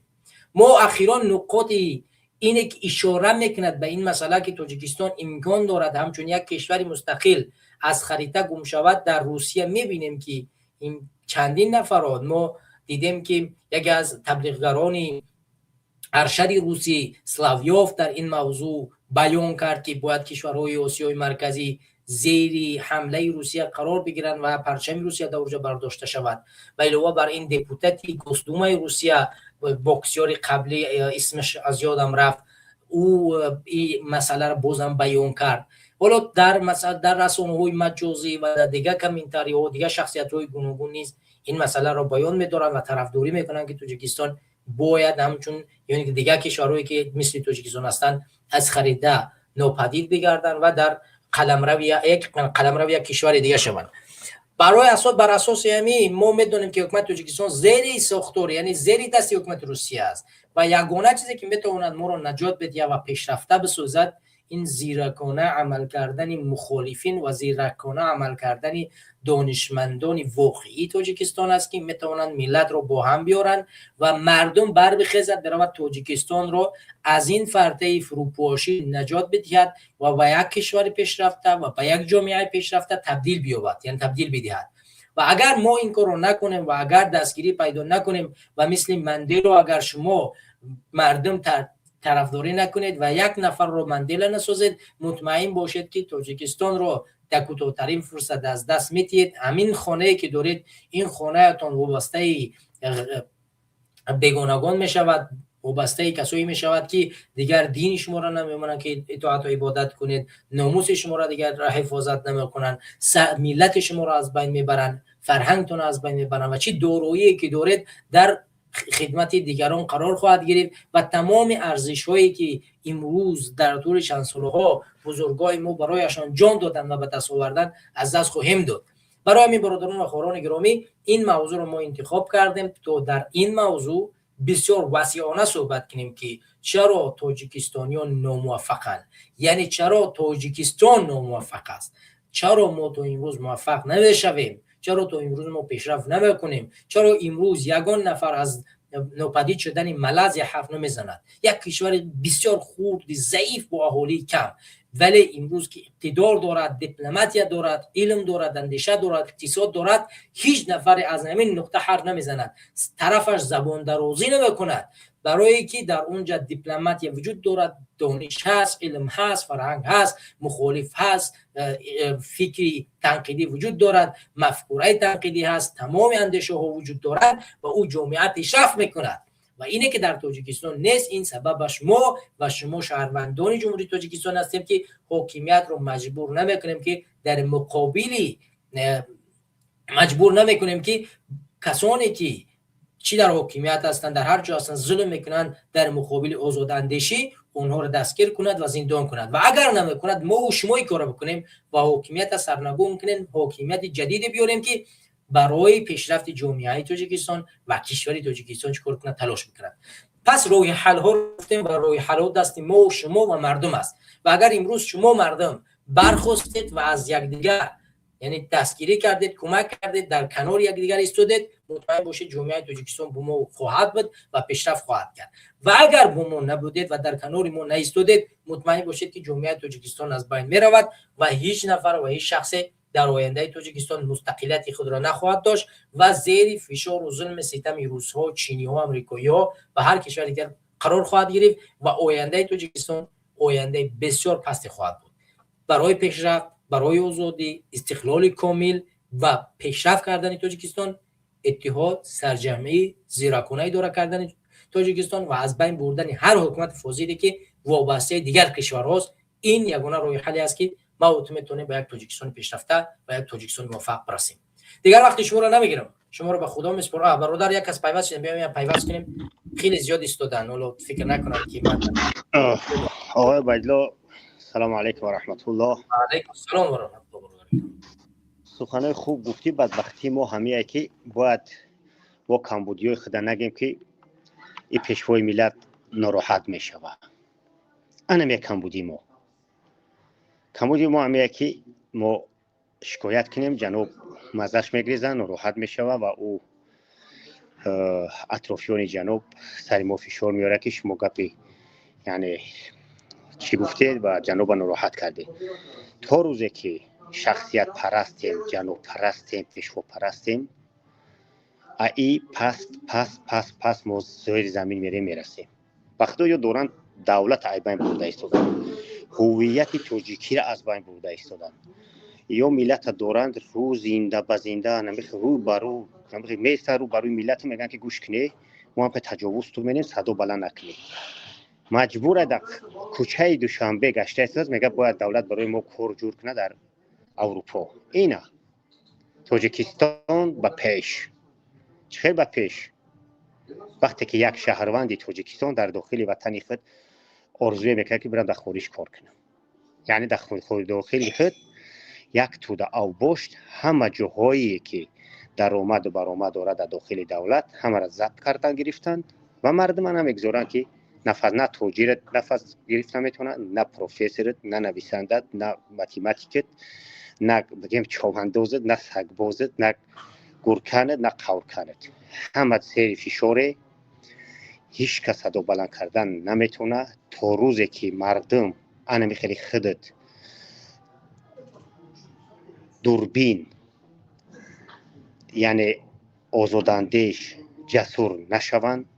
این امید از دوربینه که انشالله که نه امید نیستیم باید از خداوند امید هست که این روزا ما یک روز میشه که گفتیم گپو که همه باران هم طوری سری ما ببارده، ما این روزا رو میبینیم انشالله. این زحمت هایی که شما میکشید و بچه های مبارز میکشن انشالله که به روزی که به مراد و مقصد ما میرسیم و این جشن یک جایه با نمی همراه نمی مردمی که زیر ظلم هستند خوز از همین حکومت ناعهده برار پشتیبانی میکنند، روز میشه با یوم خیزن میگن که ما را مجبور میکردن. در حقیقت همین هست عبیدالله، مردم مجبور میبرن. با خدا قسم چندین معرکه و فرهنگی میگیرن، جشنواره میگیرن یا که پیشوازگیری میگیرن، اینا همش مردم مجبور میبرن. من اینا را با چشم خودم دیدگیم، مجبور میبرن مردم، دیگر راه دیگر نداره، از هر طرف فشارشون میارن. من خواهش میکنم همین مردم خیلی خواهشتون میکنم حدی اقل همین قیشر که همون نفری که از شما در حالت یگان کورپ میره که اجرا کنن همون وابسته همین کارایی که همون کار شما را حل کنه یا که اجرا کنه، اگر از شما رفته و پول خاص یا که یگان رشوه‌خوری خاص در روش توف کنه، حدی اقل 10 نفر همین که توف کنه همین نماینده ها را که برن لطونی کنن همین رسانگی میشه شما بگن که برای رشوه‌خوری همین آدم توف کرد. ما قسم میخوریم در ملت این بچه‌های مهاجر مبارز که نام شما را ما با ضرور صرف ننویسیم. هر یک عمل خرده که در درون وطن ضد همین حکومت ناعادلانه میشود، این آینده در تاریخ وطن نوشته میشود. این نوشته میشود. فراموش نکنید که واسه ابینه تا حاضر نامش گردی زبان آورد. برای چی؟ برای که ضد ناعادلاتی بود. این همین واقعی که سر مردم ما های، سر تاجرای ما همون شب و روز سر دهقانا و سر زمیندارا همین بود. حاصل نبود، می اومدن مردم مجبور میکردن از 10 قاب گندمش 9 قاب گندمش هم میگرفتن، 1 قاب گندم میگشت او با حدی تیفلاش میخورد نمیرسون. هم خاطر هم خیز جنگ کرد شهید شد. این همین خیلی فرزندای واسه ما داود و نیستا رحمانوف یا نبره رحمانوف ای کجا او قدرت پول داره که در سن سال 24 سالگیش مردی قد خداترین یا که دست به خیرترین تاجیکستان انتخاب میشه. این عبیدو در خودت همین خود چند ساله رفته عبیدو چند ساله میبخشه که میپرسم 36 برادر گرامی، همین 36 همین قدرتی را داری که یک مرسدس $160,000 هم بخری. البته که نه ای کجا یک نبره پرزیدنت این قدرت داره او پلیکیای پلیکیانو خلویکیان خیلی میگذاریم ای پرزیدنت هم میگذاریم خیلی بگذاری یک با کلونان با نه باقی مونده هاش نه سگ بچه‌هایی که در اطراف اینو هستن. مردم بدارش حق تو خورده میشه و به خدا قسم حقیر وطن خونی بیزار تو میکنن یا هم حق صنعت‌های زیر زمینی یا که همون گوهرهای زیر زمینی وطن این حرومزاده ها با نامی چینایی که فرزنده یا را تجاوز میکنن و نمیون میفروشن. اخیر همین کونی لبلیج میمونیم وقتی که دولت معدن یا که ذخیره های زیر زمینی نداره، او دولت مفلس میشه و او دولت او ملت از بین میره و بسیارتر ملت ها از بین رفتهش و از ضعف بدن اقتصادیات همون خاطر مردم بداش کوشش غیرت کنه، نه ترسه، هیچی نترسه. اوخی نمیکشن تو کشتن تولی اوخی مرد برمی اکای سهراب رفت شیشت اکای عزت ما رفت شیشت دلیر امام علی رفت شیشت ذوق بیگ شیشت خوارق و فرزانه رفت شیشت. این محمروزی اسکندر رو 23 سال شیشت سرخم نکرد. چون این اشخاص ها بسیارن، چندین نفر از بچه های حزب هستن در درون زندان که 20 سالی و 30 سالی در زندانن.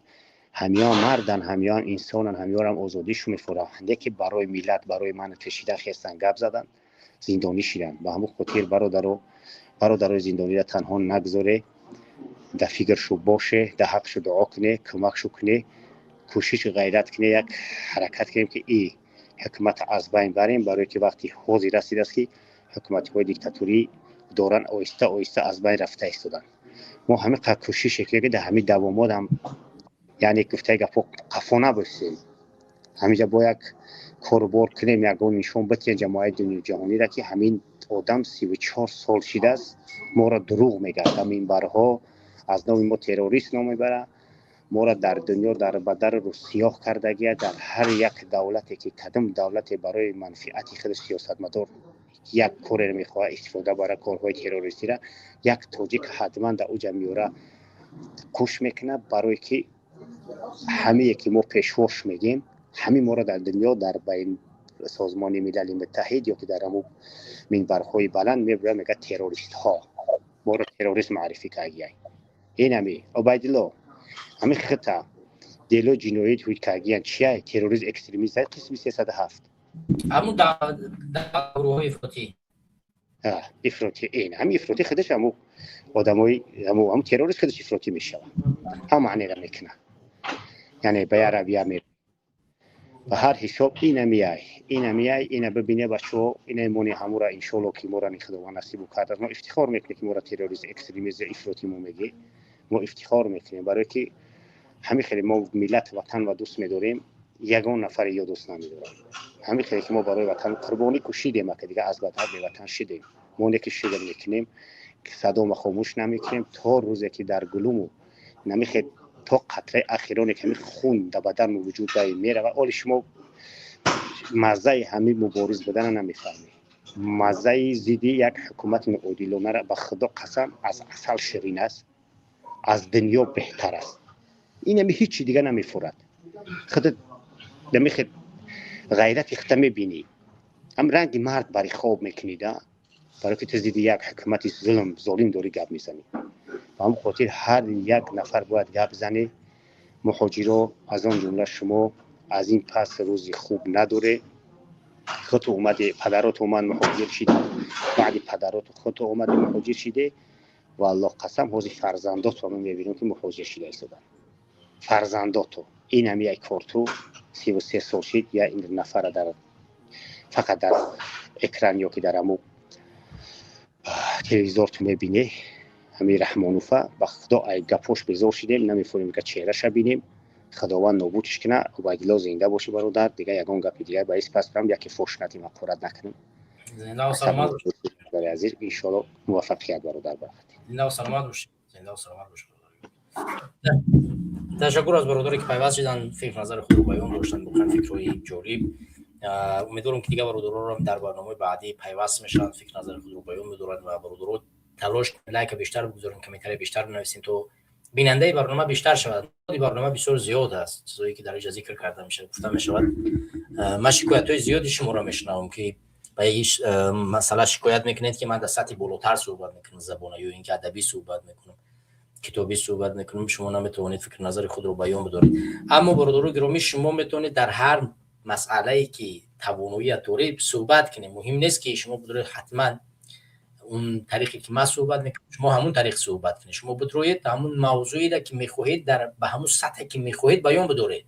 مهم نیست که شما حتما با من در اومدید حتما باید کتابی صحبت کنید. نه برادران گرامی، میتونید آزاد آرام و در اون سطحی که میتونید صحبت کنید. این چیز بسیار عادی است. سلام علیکم برادر من، بفرمایید دوست گرامی. سلام علیکم اکای عبیدالله. و علیکم السلام برادر، بفرمایید دوست گرامی. سوال می‌دم همه اکای عبدالرحمن سلیمان خوب هستن اینجاستن اکای؟ کدوم عبدالرحمن؟ نفهمیدم. عبدالرحمن 09 سلیمان.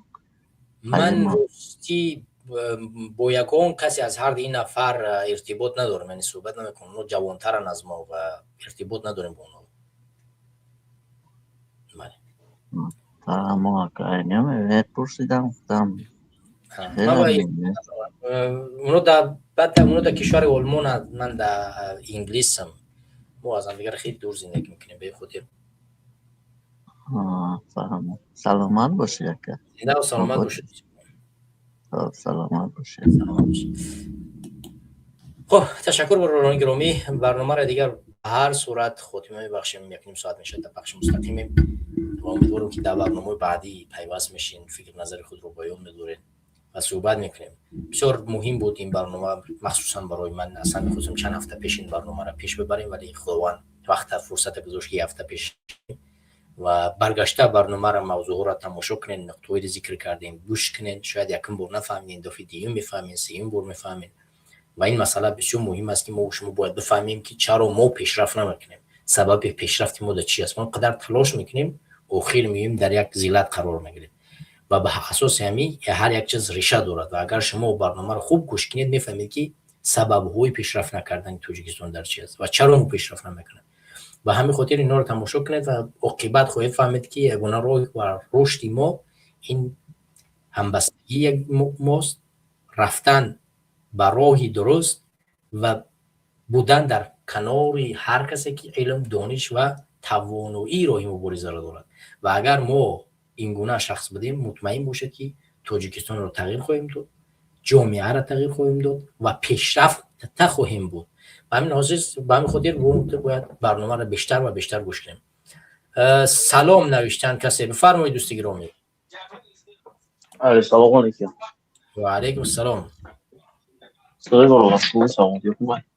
تشکر، زنده باشین. فرمایید. درباره چی صحبت کردیم ما دیگه؟ نه حوزینوی برنامه اصلا موضوع برنامه اصلا چرا تاجیکستان یا که تاجیکستانیان ناموفقند، اصلی موضوع همین است. سببش در چی میبینی؟ با فکر شما من گفتم دیگر تقریبا 7 نقطه را که زیر هر 7 نقطه 3 نقطه دیگر موجود بود. یعنی میتونین همه اینو را از اولی برنامه نکنید. 1 ساعت ما در این موضوع صحبت کردم. اونجا این شورت دوباره گوش کنید میفهمین چه. میتونید مقصد که 2-3 تا پروش را بگین و اصولش میگه صحبت ممکن تر و گرم شود. یکی از اساساش این حکومت متمرکزی به جوابگو، یعنی به پاسخگو در تمام مسئله است. یکم. دوم مسئله معارف ضعیف و وابسته. سوم مسئله فساد در اقتصاد کشور. 3 نقطه. یکم فساد میگیم. فساد کی ساز میکنه؟ فساد این وابستگی دارد، یعنی حاکمیت فراهم میسازد و مردم فساد میدهند. با فکر شما در روسیه کروپسیا هست، همین فساد شما ایتا پاوشایت نویرم کروپسیا ده؟ کروپسیا در روسیه هم هست، در تاجیکستان هم هست، در همه جا هست. اینه ما شما را ابیش پریمیر بیارم که این وطن داروی خمون کو قریب 90% کروپسیا را در این مسکو خشون سوز کردگی هم. در حالتی که 100% دکومنت شما باشه همین سری پاور رو در لوبوی ملی سامان کنه و جای دکومنتش یا 3000 یا 5000 میمونه کروپسیا. انا وقتی که تو وطن داروی خمون قانون نمیدونند یک، وقتی که قانون زبان تاجیکی خمون نمیدونند هم تاجیکستان قانونی هسته. وقتی که لوبوی گایی مان کرد، وقتی که در حالتی که چی میگن دکومنت های ماشینش همش 100 ویزای در بین نهایت 10 سوم میمونند. اتشتوز نشه کروپسیا را یگون وقت کروپسیا اگر بفراتون که قانون استعبان روا مردم باید چوتکا گوشت با چی میگن با قانون خودشات مطابقت کنه. یعنی که روسا خودشون فساد نمیتین؟ چی فساد نمیتین؟ نه فساد میتین، نه کم ایو خود گفته سامپو. وقتی که ما میگیم که روسا خودشون فساد میتین یعنی سیستم فساد زده است. خود نگاه که من یک مسئله رو برات مثال میزنم. وقتی که مالزیا میخواد فساد مبارزه ببره، چون جامعه اسلامی و یا اینکه کل همین آسیای میانه مسئله فرهنگشون این فسادی است، یعنی تقابوزی، فسادبازی، مسئله یک مسئله جزئی مردم شدگی است، جزئی جامعه شدگی است، همچنین یک قسمتی از جامعه است و این زندگی میکنه. مالزیا به همین مبارزه طول تقریبا 10 سال با کمک بریتانیا از بریتانیا استفاده کرد و در 10 سال تا 15 سال کل فساد جامعه را و همین مریضی را از داخل مردمش بیرون کرد. امروز در مالزیا یگان نفر فساد نمیتیاد، مردم نمیتیاد، نه حکومت میگیره. مالزیا در مستعمره کی بود؟ چی بود؟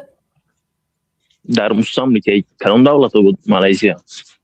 مستعمره انگلیس بود، بریتانیای کبیر. کدام سال برآمد؟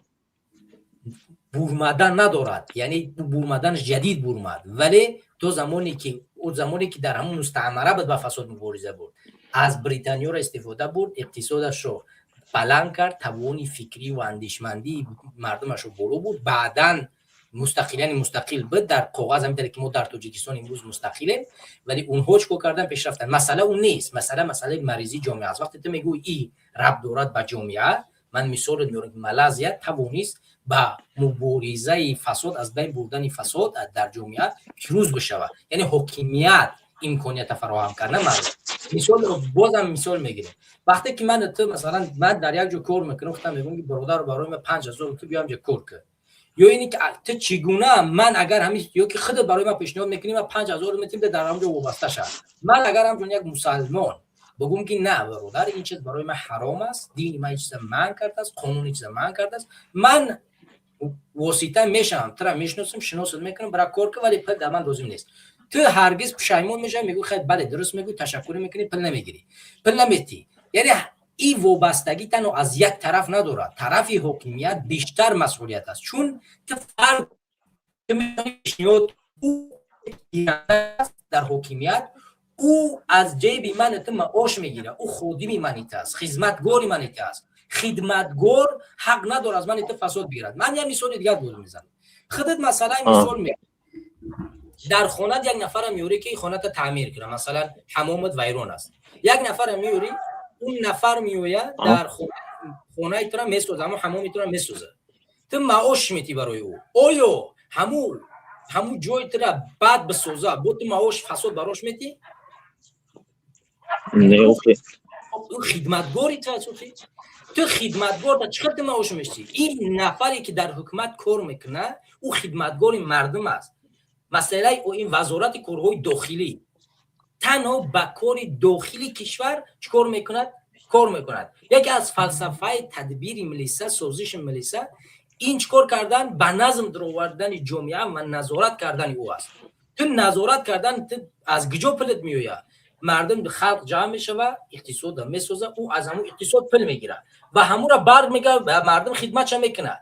و اگر کارکنی دولت فساد گرفت، این مردم دیگر گناهکار کرده در اینجا نمیشوه، چون او کارمند است، او نباید بگیره، چون او از جیب من تو پول میگیره. وقتی که من میتیم یا که تو فساد میتی، در اینجا گناهی تو بین تو و بین خدا است، نزد خدا جواب میتی. یا اینه که او کارمند ملیسه است، تو شکایت میکنه، میبره تو فساد دادی، تو پاره دادی، تو میبره زندان میکنه، به خاطر که تو چیکار کردی؟ پاره پیشنهاد کردی. و اگر او این کار نکرد، بازم به مسئولیت خودش خیانت کرده است، مسئولیت دولتیش. نباید این کار میکرد، باید ترا بر عوض اینه که تو پیشنهاد کردی میبر زندان میکرد. پس جامعه و مردم در این مسئله نمیشه گناهکار کرد، حاکمیت فقط گناهکار است در فساد. اصلا من نمیدونم که همو وزارت همو چی میگن، کارمندان ملیشه میگن، کسایی که عموما حقوق میگن، هوایو کدام مکتبا را ختم کردن، کدام دانشگاه را ختم کردن. همو دانشگاهی که ما اوت داو خونده گفت که با چی میگن، منی اخوان خود دیگه میزنه.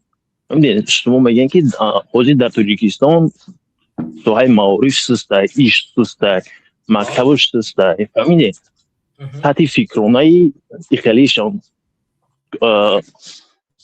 فکرونای پیشرفت میگن، پیشرفتشون کمتر سسته. میدونید انا وقتی که همو کارمندا ای همو مکتب گذاشته باشن چه با اورونی کمتر بالاتر میبرویان. شما ایران با اینو باید بگیرین اخی. در حالتی که حاجیما با 100% میگم که در این ایجا تو همین لوگوی کسما گاب میزنم، تو در این ایجا پروست که بازخ گاب زده رفت در تاجیکستان در لوگوی جو اقلا همین 2 سانتی متر هم باشه، نمی میلی متر هم باشه، دست برس اون گفتی که چی میگن، رفت در آخه دوست گرامی نه مثلا شو حکیم دکتر علوم سیاسی دکتر علوم سیاسی حقوقی تقریبا 5 سال دانشگاه خونده است، 10 سال ماجستراتور خونده است، 10 سال دیگه دکتری خونده است، یعنی تقریبا 9 سال تا 15 سال بعد 9 سال یا 10 سال بعد از دانشگاه فقط درس خونده است.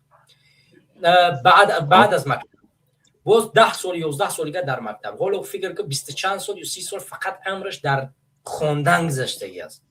او انسان امروز به اساس اون چیزی که خب گویا که نمیفهمم یعنی معاون یک حزب بردن زندانش کردن، ولی پیش از اون که زندانش کردن همون انسان کتابای درسی صنف 6 7 حقوقی تاجیکستان همون نوشتگی است بازم. و علاوه همه همین در کجای کار میرفت کارش نمیگرفتن. با همون قدر علم داشتنش در تاجیکستان.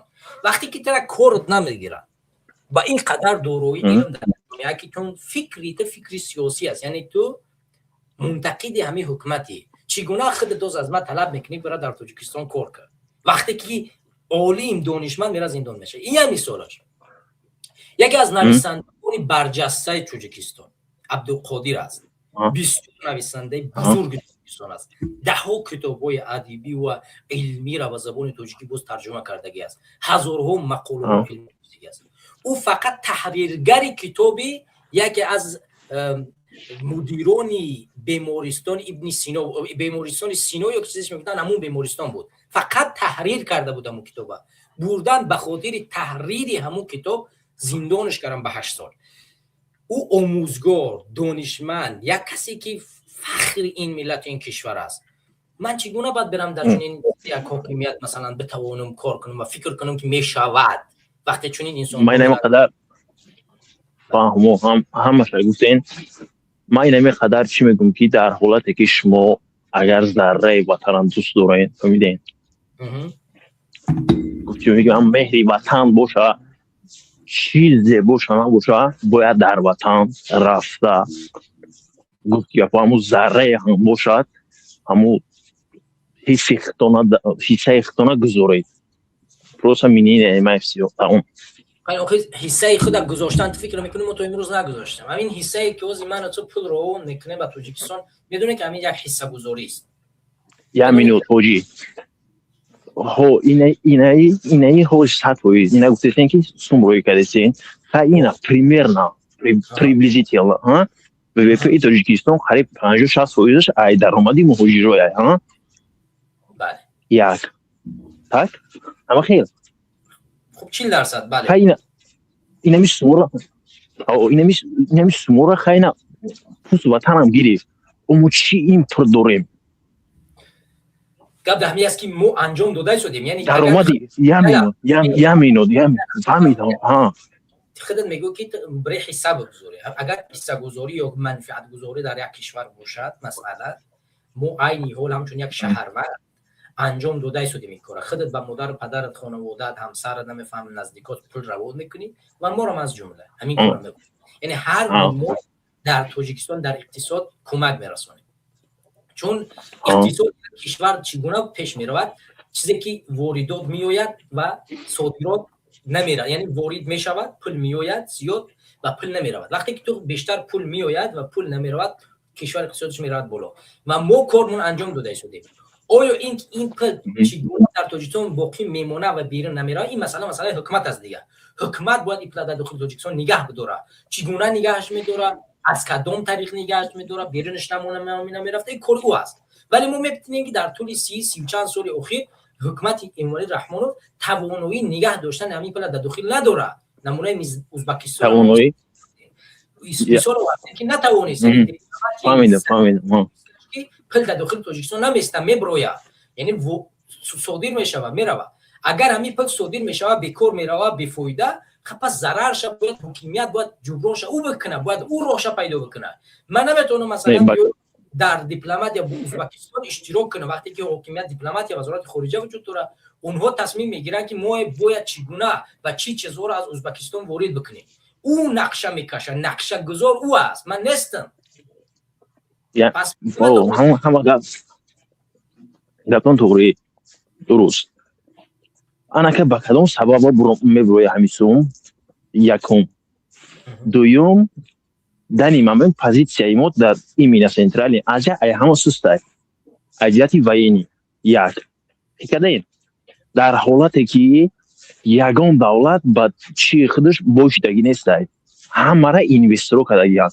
Европа вест Европара ҳамара Америкоё дар ҷанги дуюми ҷаҳон дар Европа миллиардҳо қарз додагиянд. Фаҳмидед? Дар ҳолате ки ҳозир дар ин момент Америка дар пойгоҳҳои низомиша дар тамоми Европаву ховари миёна дора. Фаҳмидед? позицияша сахт кардагиянд.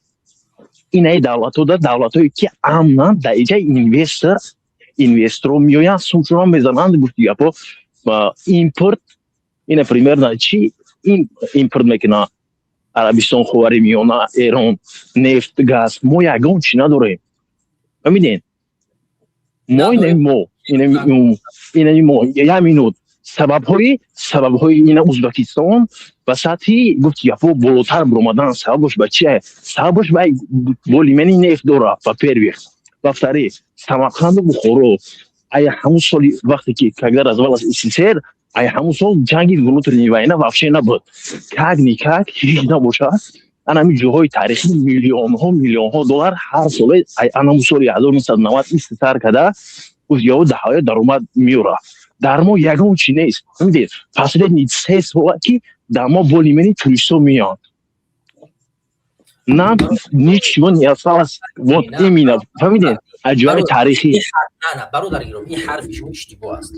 کاملا اشتباه است. تمامی ببین ما وقتی که اقتصاد استقلال به دست آوردیم ما نداشتیم مثلا گسین سنگتوده الومین زواد و چندین چیزایی که از شوروی به ما میراث ماند اونها را فایده مفادش رو بروسیه نتیم بگیم نه ما استقلال به دست آوردیم و ما این چیزا رو نمیتیم دیگه ما این چیز داخلی وطن ما و در همینجا کار میشه و این مال ماست و مفاد و فایده بهش کرده در حالی که چندین فایزی همین درآمد از زمینا میره روسیه.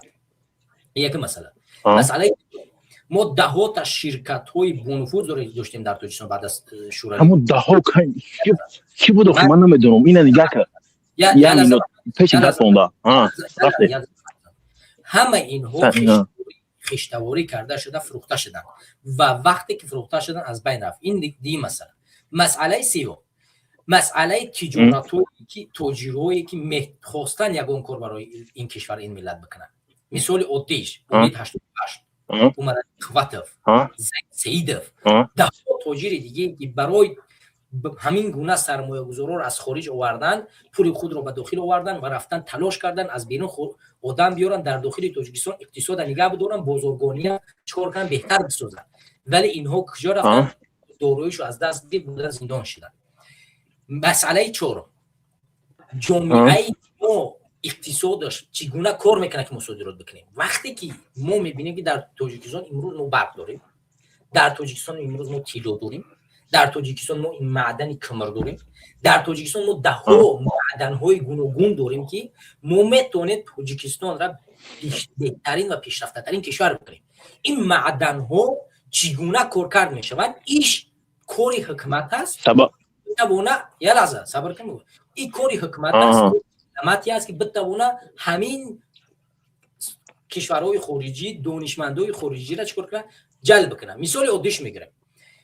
وقتی که دانشجو ساخته میشه یا یکی تو میخوای در یک مسئله علم را یا که پیشرفت در جامعه بیاری میره از پول مردم $10,000 $20,000 $100,000 یک خارجی را معاش میگیری میاری به داخل کشور تا میگه همین کارا در جامعه در داخل وطن ما برای ما باموز بکن اون میکنه یا میره 50 تا معلم و آموزگار برجسته را از کشورهای خارجی با معاش بیشتر میگیری میاری یک دانشگاه میسازی و میگه این همیشه همین مردم میره درس بخونه. این یک مسئلهش. مسئله دومش دیپلماتیه. وقتی علم دانشمند وجود داره مثال میگیریم با ازبکستان وقتی که سرمایه شرطنامه بستی مرزها رو از بین برداشتی بازار آزاد گذاشتی تو باید نگاه داری که پیش از اون که آزاد میگذاری چی چیز برای دادن داری چی چیز برای گرفتن داری یا که چی چیز برای صادرات داری چی چیز برای واردات داری. آیا تو میتوانی رقابت با همین کشور که تو اجازت میدی تو باید نقشه 5 ساله 10 ساله و کم کم 50 ساله نقشه بکشی که در روند همین دودگریف تو اقتصاد ضربه نخره. وقتی تو نداری نباید این کارا بکنی. وقتی تاجیکستان حکومتش دیپلمات ضعیف داره و نمیتونه دودگریف بکنه، این وابسته میگیره که در همه سوال شکست بخوره. نمیتونه با ازبکستان در دیپلمات برای صادرات و واردات گفتگو کنه. نمیتواند یک عالم دانشمند بیارد، نمیتواند یک دانشگاه بسازد که از خارج آموزگار برجسته را بیارد و کادر بسازد. یعنی این وابسته به حاکمیت است، وابسته به من همچون شخص، به خودت همچون شهروند نیست، وابسته به حاکمیت است. تنها در یک چیز ما گناهگاریم، مردم، جامعه. اینه که ما مجبور نمیکنیم حکومت و از بین نمیبریم حکومت فاسده تو اینه که یک حکومت مردمی عملی بگردونه. یعنی اینجا ضعف ما است، در غیر این صورت ما ضعف نداریم. ضعف در همین صورت میگیم نده عبرتک باید ای بین بریم همه خیلی حکومت باید از بین برده شود. حکومت فاسد است. حکومت فاسد، حکومت غاصب به هیچ وجه اصلاح نمی شود. مثلا اگر همینجای دست چلیک ببره مجبوری که ببریش. اگر او پسیده را دیگه ساخته نمی شود، او باید از بین بره. همین درخت اگر که ریشش پسید بود دیگه میپسه. ما حاکمیت ما از ریشه پسیدگی ای حاکمیت خراب شدگی است. تغییر حاکمیت یگانه راه پیشرفت تاجیکستان است. در غیر صورت حاکمیت ثبات نداره. نمیشه دیگه، امکان نداره. گفتون گفتن خلاصه حاجی انا که گفت گوش کنین در همین مدت 30 سال بعدی کدام سال امریکا یا افغانستان رفتن همین بسری قدرت 2012 بود 20 بدن ها 2021 ها تو همین سال این مثلا سال 979 980 روسیایی در اومدن تو کدام سال با ابرد افغانستان در اومدن امریکایی کلی در اومدن افغانستان 2001 در اومدن برای چی در همینجا نبود یگان تا چی میگن یک لیدر در افغانستان همین نرسید در این افغانستان چی نرسید یک لیدری که فعالیت کنه این چی را این پریمیر وقتی که جنگ موتونی جنگ شهروندی دمو بود یه این مسئله این به ما ربط ندارد. مسئله افغانستان مسئله پیچیده است. از مسئله افغانستان مسئله جنگ بین ابوالقدرت هاست که در اون طرف طالبان را امریکایی ها کمک میکردن و در این طرف احمدشاه مسعود روسیه کمک میکرد تو اینجا بین یکدیگر یک جنگ شهروندی به وجود بیاید بین این دو نفر این دو گروه با هم دیگر پشتونها و تاجیکا در افغانستان بجنگن. افغانستان از تاجیکستان فرق میکنه چون در افغانستان قوم‌های یعنی تاجیک و قوم پشتون دو ابوالقدرترین قومن و اینو بین یکدیگر قدرت تقسیم میکنن. اگر قدرت تقسیم نشید اینو بین یکدیگر میجنگن. نه ایش پایان نه اوش پایان میاد. اینجا گپ در لیدری نمیره. در افغانستان لیدر بدن امکان نداره چون یک قوم طرف قبول میکنه یک قوم دیگه. کدام وقت احمدشاه مسعود مثلا افغان ها یا اینکه پشتون ها قبول کردن؟ کدام وقت؟ یگان وقت. در کدام وقت مثلا ملا عمر را مثلا تاجیک ها قبول کردن؟ هیچ وقتی. یعنی اینجا فرق میکنن. ما تاجیکستان نظر به افغانستان ما فرق میکنه. فرقیت ما دور است که در تاجیکستان رقابت دو ملت تقریبا از بین میره و وجود نداره به خاطر که ما ملت دیگه ما در تاجیکستان کمتر است. اگر این حد زیاد باشن 1 میلیون یا 1,200,000 همین ازبکان دیگه ملت در تاجیکستان تقریبا نیست. ما همه تاجیکیم. در افغانستان فرق میکنند. به این خاطر سیاست اوجر با سیاست ما نمیشود مقایسه کرد. این غیر مقایسه است. شما هم مطلب دارین نه همشهر آبادی باشه آرومی میشود. همین دینا آبادی همین آرومی باشه آبادی میشود. آرومی چی باشد؟ آرومی باشد آبادی میشود. آرومی این گپ دروغ است. مثلا حاجی در افغانستان اصلا جنگ نیست. کو بودی؟ ها؟ تمام جنگ نداره افغانستان. مثلا اون روز یک نوار ما در بازار افغانستان تماشا کردم. مردم شکایت میکنند. میگن همون جنگ بهتر بود که حد امکان پول در بازارها بود. عین حال ما اینجا عربکشان میگن ما عین حال در روزش 10 پول ما افغانی کار میکنن. نداریم. ابو میگه آرومی هست ولی کار نیست پول نیست در مغازه. گپ در آرومی نمیره. حرفی خودت این حرف دیگه تا چی میکنم تو میگو گپ در آرومی های آرومی که باشه میگو که کار آرومی هست در افغانستان نیول در افغانستان اگر حوز در یک جای ترکیش شوی کشته شه طالبو در اونجا کیور سکون میروند همین انسان از جزا میتین یعنی در تمام افغانستان امروز حکومت طالبان حاکمیت دارن امنیت کاملا وجود داره چرا پیشرفت نمیکنه این حرف دروغ است این حرف بچه حاجی یک مینوت او شما با کدام نمیدونم همه عموما سمیه خود مونده ما بولی منی در مدت 5 سال وقتی که ما سوهای فینانس نمیدونیم فهمیدی در همین بعضی ها میزنن 20 سال یک خونه خریدن نمیتونن خیلی کردین خب بعضی ها در یک ماه 1 میلیون روبل میوان کجا ترتیب میکنن در یک ماه بینی که میلیونش نیست شید همینه وقتی که در سوهای اقتصاد تو نمیدونی که در کجا سون تا پارتویی که کم در بیایا اما نه افغانستان نه 5 سال شده مون نهایت چی میگن کم در کلام شباخی نه 5 سال بوده که بگه جنگ بان را تاجیکستان حاجی سوی یا لحظه گوش کن همین علمان در مدت 5 سال دوم جهانی که خاتمه یافت طرفش که این دو طرف تقسیم بود طرفش که زیر نظارت امریکا بود در یک مدت خیلی کوتاه بسیار پیشرفت کرد گپ دسری از اون نمیرود گپ دسری از اون نمیرود که 5 سال 1 سال گپ دسری معینه شهر میرود معینه شهر حاجی گپ دسری معینه شهر میرود گپ دسری از اون حکومت در دست مردم باشه نه در دست یک گروه خاص و مردم خودش رو جزئی حکومت بدونن یعنی اعتماد به حکومت وجود داشته باشه وقتی که اعتماد به حکومت وجود داره جامعه پیشرفت میکنه چون حکومت که مردمی باشه او جزء مردم است و به مردم بدی نمیخواه و مردم او را نظارت میکنن و به همین خاطر جامعه پیشرفت میکنه امروز گروه طالبان یک گروه زورگرا و حکومت غصب کردگی است یعنی میگه که یا من کسی دیگه نه یا من قبول میکنه یا هیچ کس در این حکومت نخواهد بود و این گونه حکومت مردمی بدن نمیتواند اونو غصب کردن حکومت و همین گونه در تاجیکستان امروز حکومت غصب شده است اگر افغانستان 100 سال هم برای شاید پیشرفت کمی بکنه ولی هیچ وقت پیشرفته که یک کشور پیشرفته در یک مدتی کوتاه در 5 سال 10 سال به دست میاره به دست آورد نمیتونه حکومت غاصب هیچ وقت کار کردن نمیتونه مثل که یک حکومت پادشاهی یک زمان پیشرفت میکنه یک زمانی نمیکنه به خاطر چی یک زمان شاید یک فرزند یا تشمیه یا شوهرش دیگرش مثل جزیرباد میکنه امر به همین خاطر چون اینا غاصبن اینا یک وظیفه یک کس با هم یک کس باید باشه اگر حکومت مردمی بود تغییر پیدا میکنه چون مردم جزء حکومت خود رو میشمارن و به حکومت کمک میکنن تو توانایی تا در حدی اکثر استفاده میکنی چند قید داری مثلا عادی رو میگیرم وقتی ترکیه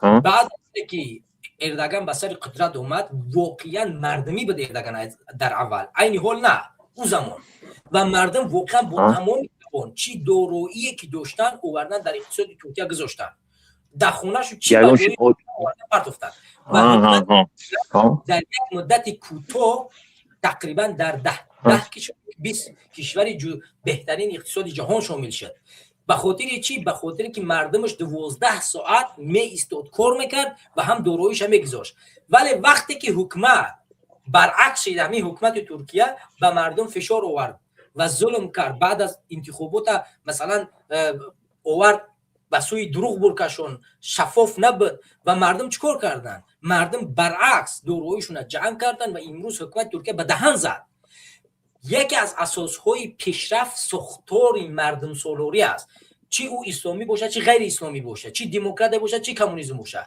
اگر اون مردمی بود او پیشرفت میکنه و اگر مردمی نبود او از بین میره ترکیه رو مثال آوردیم مردمی پیشرفت مردم از کنارش گرفت امروز کاسب شده از رفت از ترکیه گفته نه ترکیه چه خیلی واسه اینو میگیم بغاتی شید ها ایروی که ثروتمندش یکی هست مردمش حاجی یامینو بعدی سال 1960 همین تاریخ ترکیه را که اینمی پولدار شدگی این ترکیه را پولیسای ما بولیمنی خوندگی وقتی که سال 1960 ایمینه بعد جنگ دوم جهان بعد که امریکایی‌ها در اروپا پولنسی اینوستیرات میکردن برای که اروپا وقتی که گشته موندگی بود وقتی که بسری پول اروپا بگیم به خود یکسان بود و یا بولیمنی طرف کمونیسم رفتن نمیخواست امریکا اروپایی رو طرف روسیایی ها و امریکایی ها را چی کرد اینوستیرات کرد ای سال 1960 کرده پول ترکو در گرمانیا ایتالیا این امجاده 12 ساعتی 14 ساعتی کار میکردن دوست گرامی اما که منتالیتیتی که یمینو یه حرف منطق نداره. چرا تا زمان اردوغان به سر قدرت اومدن اقتصاد کشوری ترکیه پیش نرفت؟ چرا بهترین کشوری در جهان یعنی در اقتصاد 20 وارد نشد؟ این مسئله دروغ است. کدام سال بود آغاز شد. یعنی پیشرفت ترکیه سال 2001 آغاز شد. ببین وقتی که ما وقتی می‌آموزیم ما می‌بینیم که کشور فقط پیشرفت می‌کنه درس با اون اساسی که اعتماد به حاکمیت یعنی اعتماد مردم به حاکمیت وجود داشته باشه. اگر اعتماد مردم به حاکمیت نبود هیچ وقت جامعه پیشرفت نمی‌کنه. مثال عادی میگیریم. اگر حوزه رحمانوف به مردم روی بگه که این ولی رحمانوف که ای مردم من نیاز به شما دارم که در یک روز 12 ساعت یک شنبه است تعطیلی نه برای بهتر کردن اقتصاد کشور ما باید 5 سال این گونه کار کنیم و تمام داراییتون از خارج چه بیاره. یه لحظه گوش کنید. تمام داراییتون بگیره بیایید در این داخل وطن کار اقتصاد پیش ببرید. آیا مردم برمیگردن؟ آیا مردمی مهاجر برمیگرده در داخل همون داراییش استفاده میکنه کار میکنه؟ آیا رحیم غرمی تمام مغازه‌اش هم میفروشه تاجیکستان پولش هم میبره؟ آیا ده ها دارنده دیگه که در امریکا است در اروپا است نه میروند به خاطر که اعتماد به حاکمیت وجود نداره.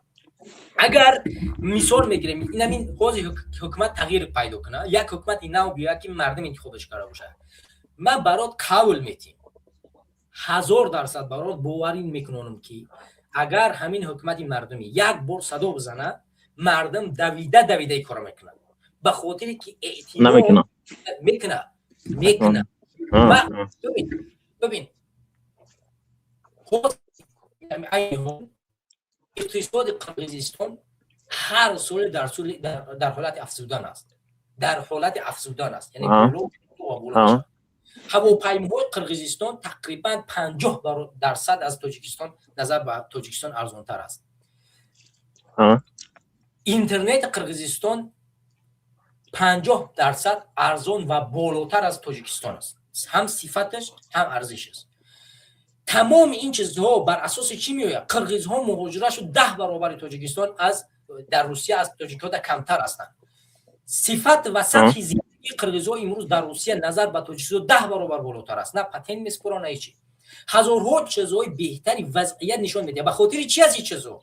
به خاطر که قرقیزها حاکمیتشون 5 سال پس یا 7 سال پس تغییر می‌دهد و اگر یک حاکمیتش از بین یعنی ظلم کرد حاکمیت در کوتاه‌ترین فرصت از بین میبرن حاکمیت دیگر رو میارن. نمونه مثالش جانی بیکوف است که جانی بیکوف وقتی در انتخابات پارلمانی فساد جوری کرد زمستان اومدن گرفتن بیرونش کردن ایرا به قدرت آوردن. این نمونه های مثال حکومت مردمی است. یعنی اولا که یعنی کامل حکومت مردمی شدگی نیست از قرقیزستان. ما وقتی که میگیم حکومت مردمی به این معنی است که واقعا یک جامعه میتونه پیشرفت کنه. مثلا مثال نمونه دیگرش ازبکستان است. ازبکستان وقتی اسلام کریموف مرد ما دیدیم که در جاش شوکت میرانوویچ شوکت به قدرت آمد این نفر تمام بزرگ‌ها رو آزاد گردون و مردم گفت که بیایید با حکومت کار کنید. من شما را علاقه دوران اسلام کریموف بیرون میبرم. شما دیگه حق داره در هر کجای لباساتون غذاتون نمیفهمم میوه‌جاتون در هر کجای میفروتو برای بفروشید. در دوران اسلام کریموف اجازه نبودی چیز حق نداشتی به تاجیکستان. میدونم 100% میدونم تو سال 2016 بین افغانستان و تاجیکستان و ازبکستان گرایش‌ها پوری محکم بود. مسئله یک جاست که فقط حاکمیت باید اعتماد مردم به دست بیاره. اگر اعتماد مردم به حاکمیت بد اون زمان پیشرفت میکنه. این مسائلی که خودت بیان می‌داری اینا که افسانه است، دروغ است اینا. و این مسئله پیشرفت کردن نمیشه چون رحمانوف علاقه در رسیدگی است که دیگه اعتماد مردم به رحمانوف نمیشه، اعتماد مردم به رحمانوف جلب نمیشه. در سال 2004 و در سال 1999 مردم وعده برق داد. در سال 2005 مردم وعده برق داد. بعد بود 2007 بود. در انتخابات 2015 هم وعده برق داد. در 2009 انتخابات جدید هم 2019 بود 21 وعده برق داد. آخه اینا چه وعده برق اخیرش به برقی. آخه مردم چگونه باور کنن به رحمانوف؟ چگونه وطن خود همشه همینو همین شما یا برو بگین که همین درآمد عموما تاجیکستان کرامی همین میگرانت ها ای کجا شما نمیره بگین چی تفریحی بولش دوست گرامی او من میگم سوال اوتی میگم ما در تاجیکستان امروز چی صادرات میکنیم؟ صادرات تاجیکستان آلومین است. ما آلومین امروز صادر میکنیم. میلیارد نمیکنیم کو تریلیارد نمیکنیم کو ها فرق میکنیم یعنی میتونیم. مسئله دیگه ما برق صادر میکنیم. ما برق با تابستان برقای خیلی زیاد با دیگه کشورها صادر میکنیم. مسئله سوم مسئله میوه‌جات است، فروخت است که از تاجیکستان خیلی زیاد میرود. مسئله چهارم مسئله سوخافروختی است، یعنی این چیزای میخریم از اینو خیلی زیاد میرود. پوست حاجی بله یلا کیلوش مینوس اینا چند حساب میکنیم؟ مقصد اون نیست. شما پرسیدید که ما چی میکنیم؟ ما چی صادر؟ ما وقتی که من برای تو صادرات میگم تو این صادرات هست یا کی نیست؟ اگر توانایی داده شود به مردم، این اجازه داده شود به مردم. من مثال اوتید میگیرم. مثال میگیریم در تاجیکستان امروز فراهم بیاد. من سال 2013 وقتی تاجیکستان رفتم یک از دوستای تاجیری ما در اونجا بخدم $10,000 بودم مصرف نکردم تا برگردوندم به خودم آوردم. یک انسان دام پیشنهاد کرد که تو در همین $10,000 میتونی که 3 تا اپارات بیاری از خیتوی. این اپارات ها از لبلبو شکر میسازن. بیا در همین جمع زمین میخریم. همین اپاراتور از خیتوی ما میوریم. ما در همین جب لبلبو می‌کنیم و مردم همین قشلاق هم میگیم که شما لبلبو بکوری. ما شکر در تاجیکستان نمیرسه و حتی در کشورهای همسایه ما شکر نمیرسه. ما همین اپاراتور رو زیادتر میکنیم و از همین لبلبو ما شکر میسازیم و ما میتونیم همین هم به تاجیکستان بفروشیم و هم صادر کنیم. و این چیز بسیار مفید فایده داره و ایده واقعا ایده خوب بود و برای وطن و کشورم فایده میرسون. گفتیم بهترین ایده و بهترین. ولی چه سبب شد که ما همین کارو نکردیم؟ یکی از مسئله فساد بسیار در جامعه زیاد بود که باعث میگشت مسئله دوم نبودن برق در جامعه. در ناحیه‌ای که من زندگی میکنم برق تامین نمیشه با تجارا و اداره هایی که کار میکنن. تو چگونه میتونی با چون وقتی که من از رشتم ناحیه رشت شهر غرب رشت تامین نیستی، تو چگونه میتونی با همین کارو دست به من چرا پول ما بگذارم وقتی که من اعتماد ندارم برای من همین حکومت برق میتیه و این حکومت برای من میایه همین کسایی که از من فساد میگیرن یا کاروپسیا میگیرن اینا رو سر روشون میگیرن.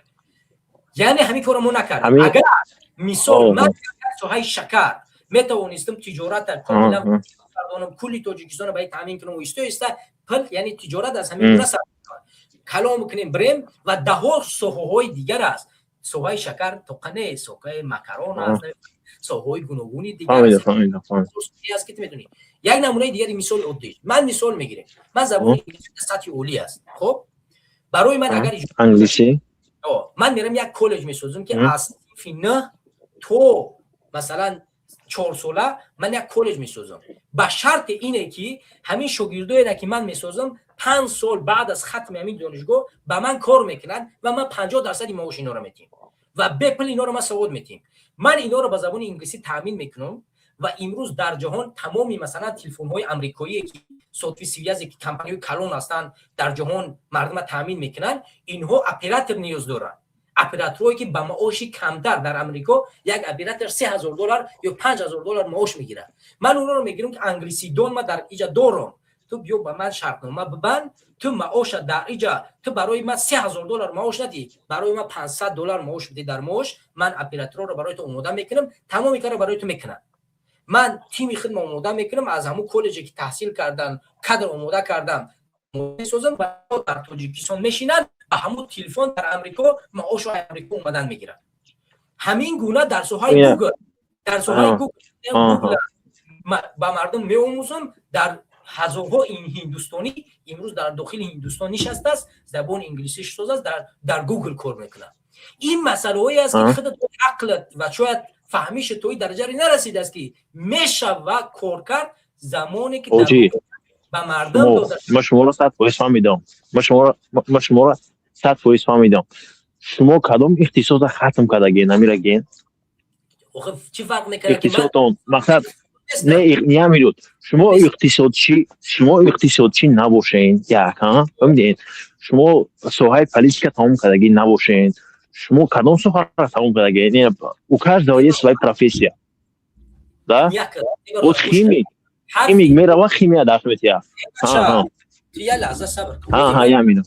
با یک نمونه موضوع بات سوال‌های دقیق و روشن برات آوردم که صادرات یک کشور چگونه شروع میشه و باز من در سوال کردی. من برای تو صادرات میگم که ما چی صادر میکنیم، چگونه میتونیم پیشرفت کنیم. تو میگردی من یعنی من تود میگم تو بد میگوی، بول میگردم بد میگم تو تود میگوی. تو من اصلا یا لحظه تو من فهمیده شد من با زبان تاجیکی حرف بزنم یا نمیزنم؟ تو من فهمیدم یا نمیفهمی؟ یا با زبان قشلاقی بگم؟ من دیگه سانسات با زبان تاجیکی صرف ولی فهمیده سانس شورا. همون زبانی غرمگی میمونه با کوچکی بفهمونم من. همین من اوزی با تاجیکی گم میزنم یا با زبان دیگه؟ با زبانی چیز تا وطن همشهرمون فهمیدی نوجی؟ نه اگه با زبانی تاجیکی گم میزنم. خب با زبانی قشلاقی میگم. اجرم تگرد و موجی بیو. حالا برادر الماس مو که عشق قلب اخی همین مسئله عشق قلب وزمو همین مسئله را که من برای در مسئله تو وزی منظور هر سنه بر یعنی که هر سنه نکش. فهمیدم براش رفتی. وقتی که به یک طرف کشور میبریم تاجیکستان یک چیز به یک کشور دیگه پیشنهاد میکنه ما چگونه میتونیم پیشنهاد بکنیم؟ ما مثلا میتونیم موزیم از سوهای اپراتورهای تلفنی از سوهای مثلا اقتصاد ما میتونیم شکر بسازیم، ده ها چیز دیگه که در داخل تاجیکستان امکان داره این چیز ما میتونیم کارو رو بکنیم، همین چیز ما میتونیم تامین کنیم. یا کمی لوازمات خانگی امروز هزارها ماشین ها و تکنولوژی جدید از چین اومده است که میره میخره میوری در داخل تاجیکستان میسازی، همینا رو میره تامین میکنه، همینا رو از چین ازبکستان از چین میره میوره و ما رو میتونیم این کارا بکنیم و همه صادر بکنیم. حالا اگر همین کارا ما نمیتونیم بکنیم داخل وطن ما، این مشکل دماغ و مشکل ده حکومتی است که ایرا برای ما فراهم نمیکنه. مشکل در هر یکی انسان های است. ببینید بیزنسمن یا مینوت اوجی یا مینوت اوجی همین کسی که اقتصادیات یا مینوت نه سکندش که اوجی یا مینوت گپ زدم تمام برادر نه بیاید یا لحظه برادر این بیای گپ خودی من میتیم امروزش گفتم که با زبان قشلاقی هم بازم نمیفهمی. مردم هیچ وقت در سو گناهگار بودن میتونن در سوهای که در آخر یک مینوت زخمتی یک حالت دمو میتونیم به مردم گناهگار کنیم در حالتی که حکومت برای تو امکانیت فراهم میکنه تام کارا نمیکنه. این زمان تو گناهگاری. وقتی که تو میره من رفتم برای خدمت مثال دوردیم من رفتم به غرم من میخواستم این کارا بکنم ولی این برق نبود. ایس فساد زیاد کاربسیج ما چیکار بکنم این کارا امکان نداره. این جماعت گناهگار نیستن. ما چیکار کنم برام نمیفهمم او اپراتور او چیزای زیاد میخوره با یک چیز دیزلی نمیشه تو برای بیاری برق بدی کار بکنه. این امکان نداره. چیز باید برق دولتی باشه که اون چی با قوت طلب میکنه که ما بتونیم این کار انجام بدیم. ما چگونه این کارا بکنیم؟ یا من گناهگار کرده دیگه نمیشه. اینجا حکومت است که برق تامین نمیکنه. من نمیتونم برام سیمی برق نمیفهمم ای جوب کشم بیارم یا ای گس روغن مستقیما به غرب برام گس برق بکشم بیارم دیگه. این کار نداره. یا گناهگار کرده من گناهگار کرده نمیتونه دیگه. اینجا گناهگار فقط حکومت است دیگه. چقدر من گناهگار این کار نداره. نباشم یا چند دقیقه اکی مینوت میشه ما این دفعه در یکون چیگاه بزنم میگه کنی همه بیزنسمن همه کاری بیزنسمن هوایی که باید چی نمود پریپیاس و پیش دباشه چی نمود دشواری که پیش دمه برویه هوایی باید ریشت کنم. همین جان راکفیلر چیکار کرد وست وقتی که تمام کیراسین ها شاید تمامی بگیم چی ها شاید میگیری قطارها بود جفت قطارها را نقشه بالا برداشتن کنکورنتاش با این دیگر هم فکر کرد پا نگرفت توربه های ودپرواز ساز کرد چیز توربه ها وقتی که با دیگه دولت ها چیز توربه ها هم کراسین و همون چیزاش مازوتاش پولش کرد و یا پول خمید چی میگن همون شرکت ها پول خمید و نرخشون نرخی کراسین و هوا پول خمید و عبر همون شرکت هایی که کدی کنکورنت میشیدن هوا را خرید همین ما میگم ما اینه قدر میگم کسی که میخواد در لوبای جا های اقتصاد از سوهای سیاست فرق میکنه. من میگم که وقتی که برای فراهم اقتصاد وقتی که حکومت برای همین اقتصاد بچه وقتی حکومت برای ممنوعیت ایجاد میکنه اینجا دیگه کنکورنسیا نیست ممنوعیت از کنکورنسیا فرق میکنه. تو میره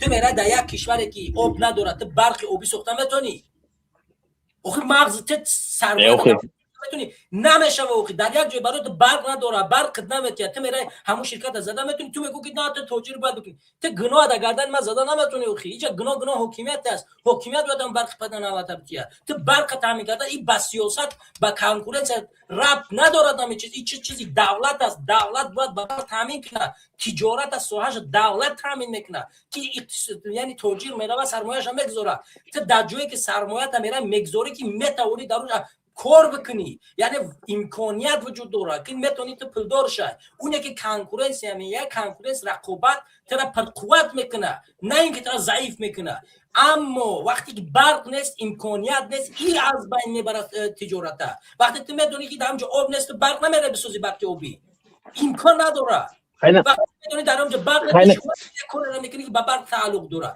نمیشه واقعی این چیز دروغ است واقعی هیچ جا دیگه در روغون کدوم کردن دیگه آقا زیراغون کدام سال بود؟ سال 2016 کدام شب ده؟ بگذار سال 2010 تا چیش کنن این چی رب داره؟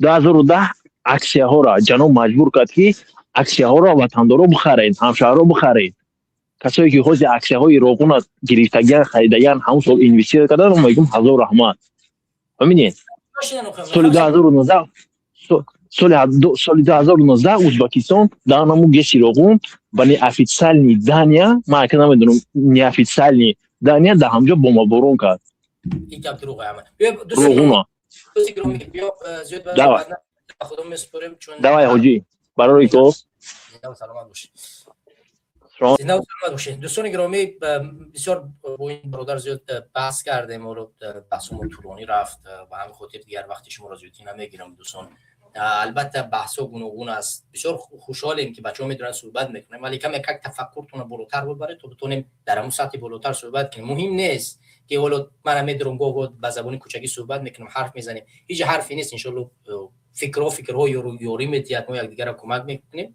ولی به هر حال ما باید در مسئله حاکمیت جدی‌تر باشیم چون حاکمیت باید برای تاجیکستانیان فراهم بسازه امکانیات را امکانیت فراهم بود همه ساحه پیشرفت می‌کند امکانیت وجود نداشت هیچ ساحه پیشرفت نمی‌کند همونطوری که گفتم اگر در یک کشور آب نباشد تو نمیری برق آبی بسازی امکان ندارد به خاطر که آب نیست برای تو برق داده نمی‌شود و همین گونه در کشوری که برات امکانیتی ساحه سرمایه گذاری را نمیدهند تو سرمایه گذاشته نمیتونی در اونجا به خاطر که سرمایه از بین میرود وقتی که باوری نیست سرمایه از بین میرود عمر قوت از بین رفت سرمایه زید سید از بین رفت سرمایه اون زپرافچی که امید 88 از بین رفت سرمایه دهات تاجر دیگر در تاجیکستان از بین رفت این مسئله مهمی جامعه تاجیکستان است که تاجیکستان و تاجیکستانیان درک میکنن که اعتماد باوری در جای اول میستد و اگر بر حکومت اعتماد نکرد نه خارجی و نه داخلیش کس سرمایه‌اش در تاجیکستان نمیگذارد و به همین اساس تاجیکستان پیشرفت نمیکند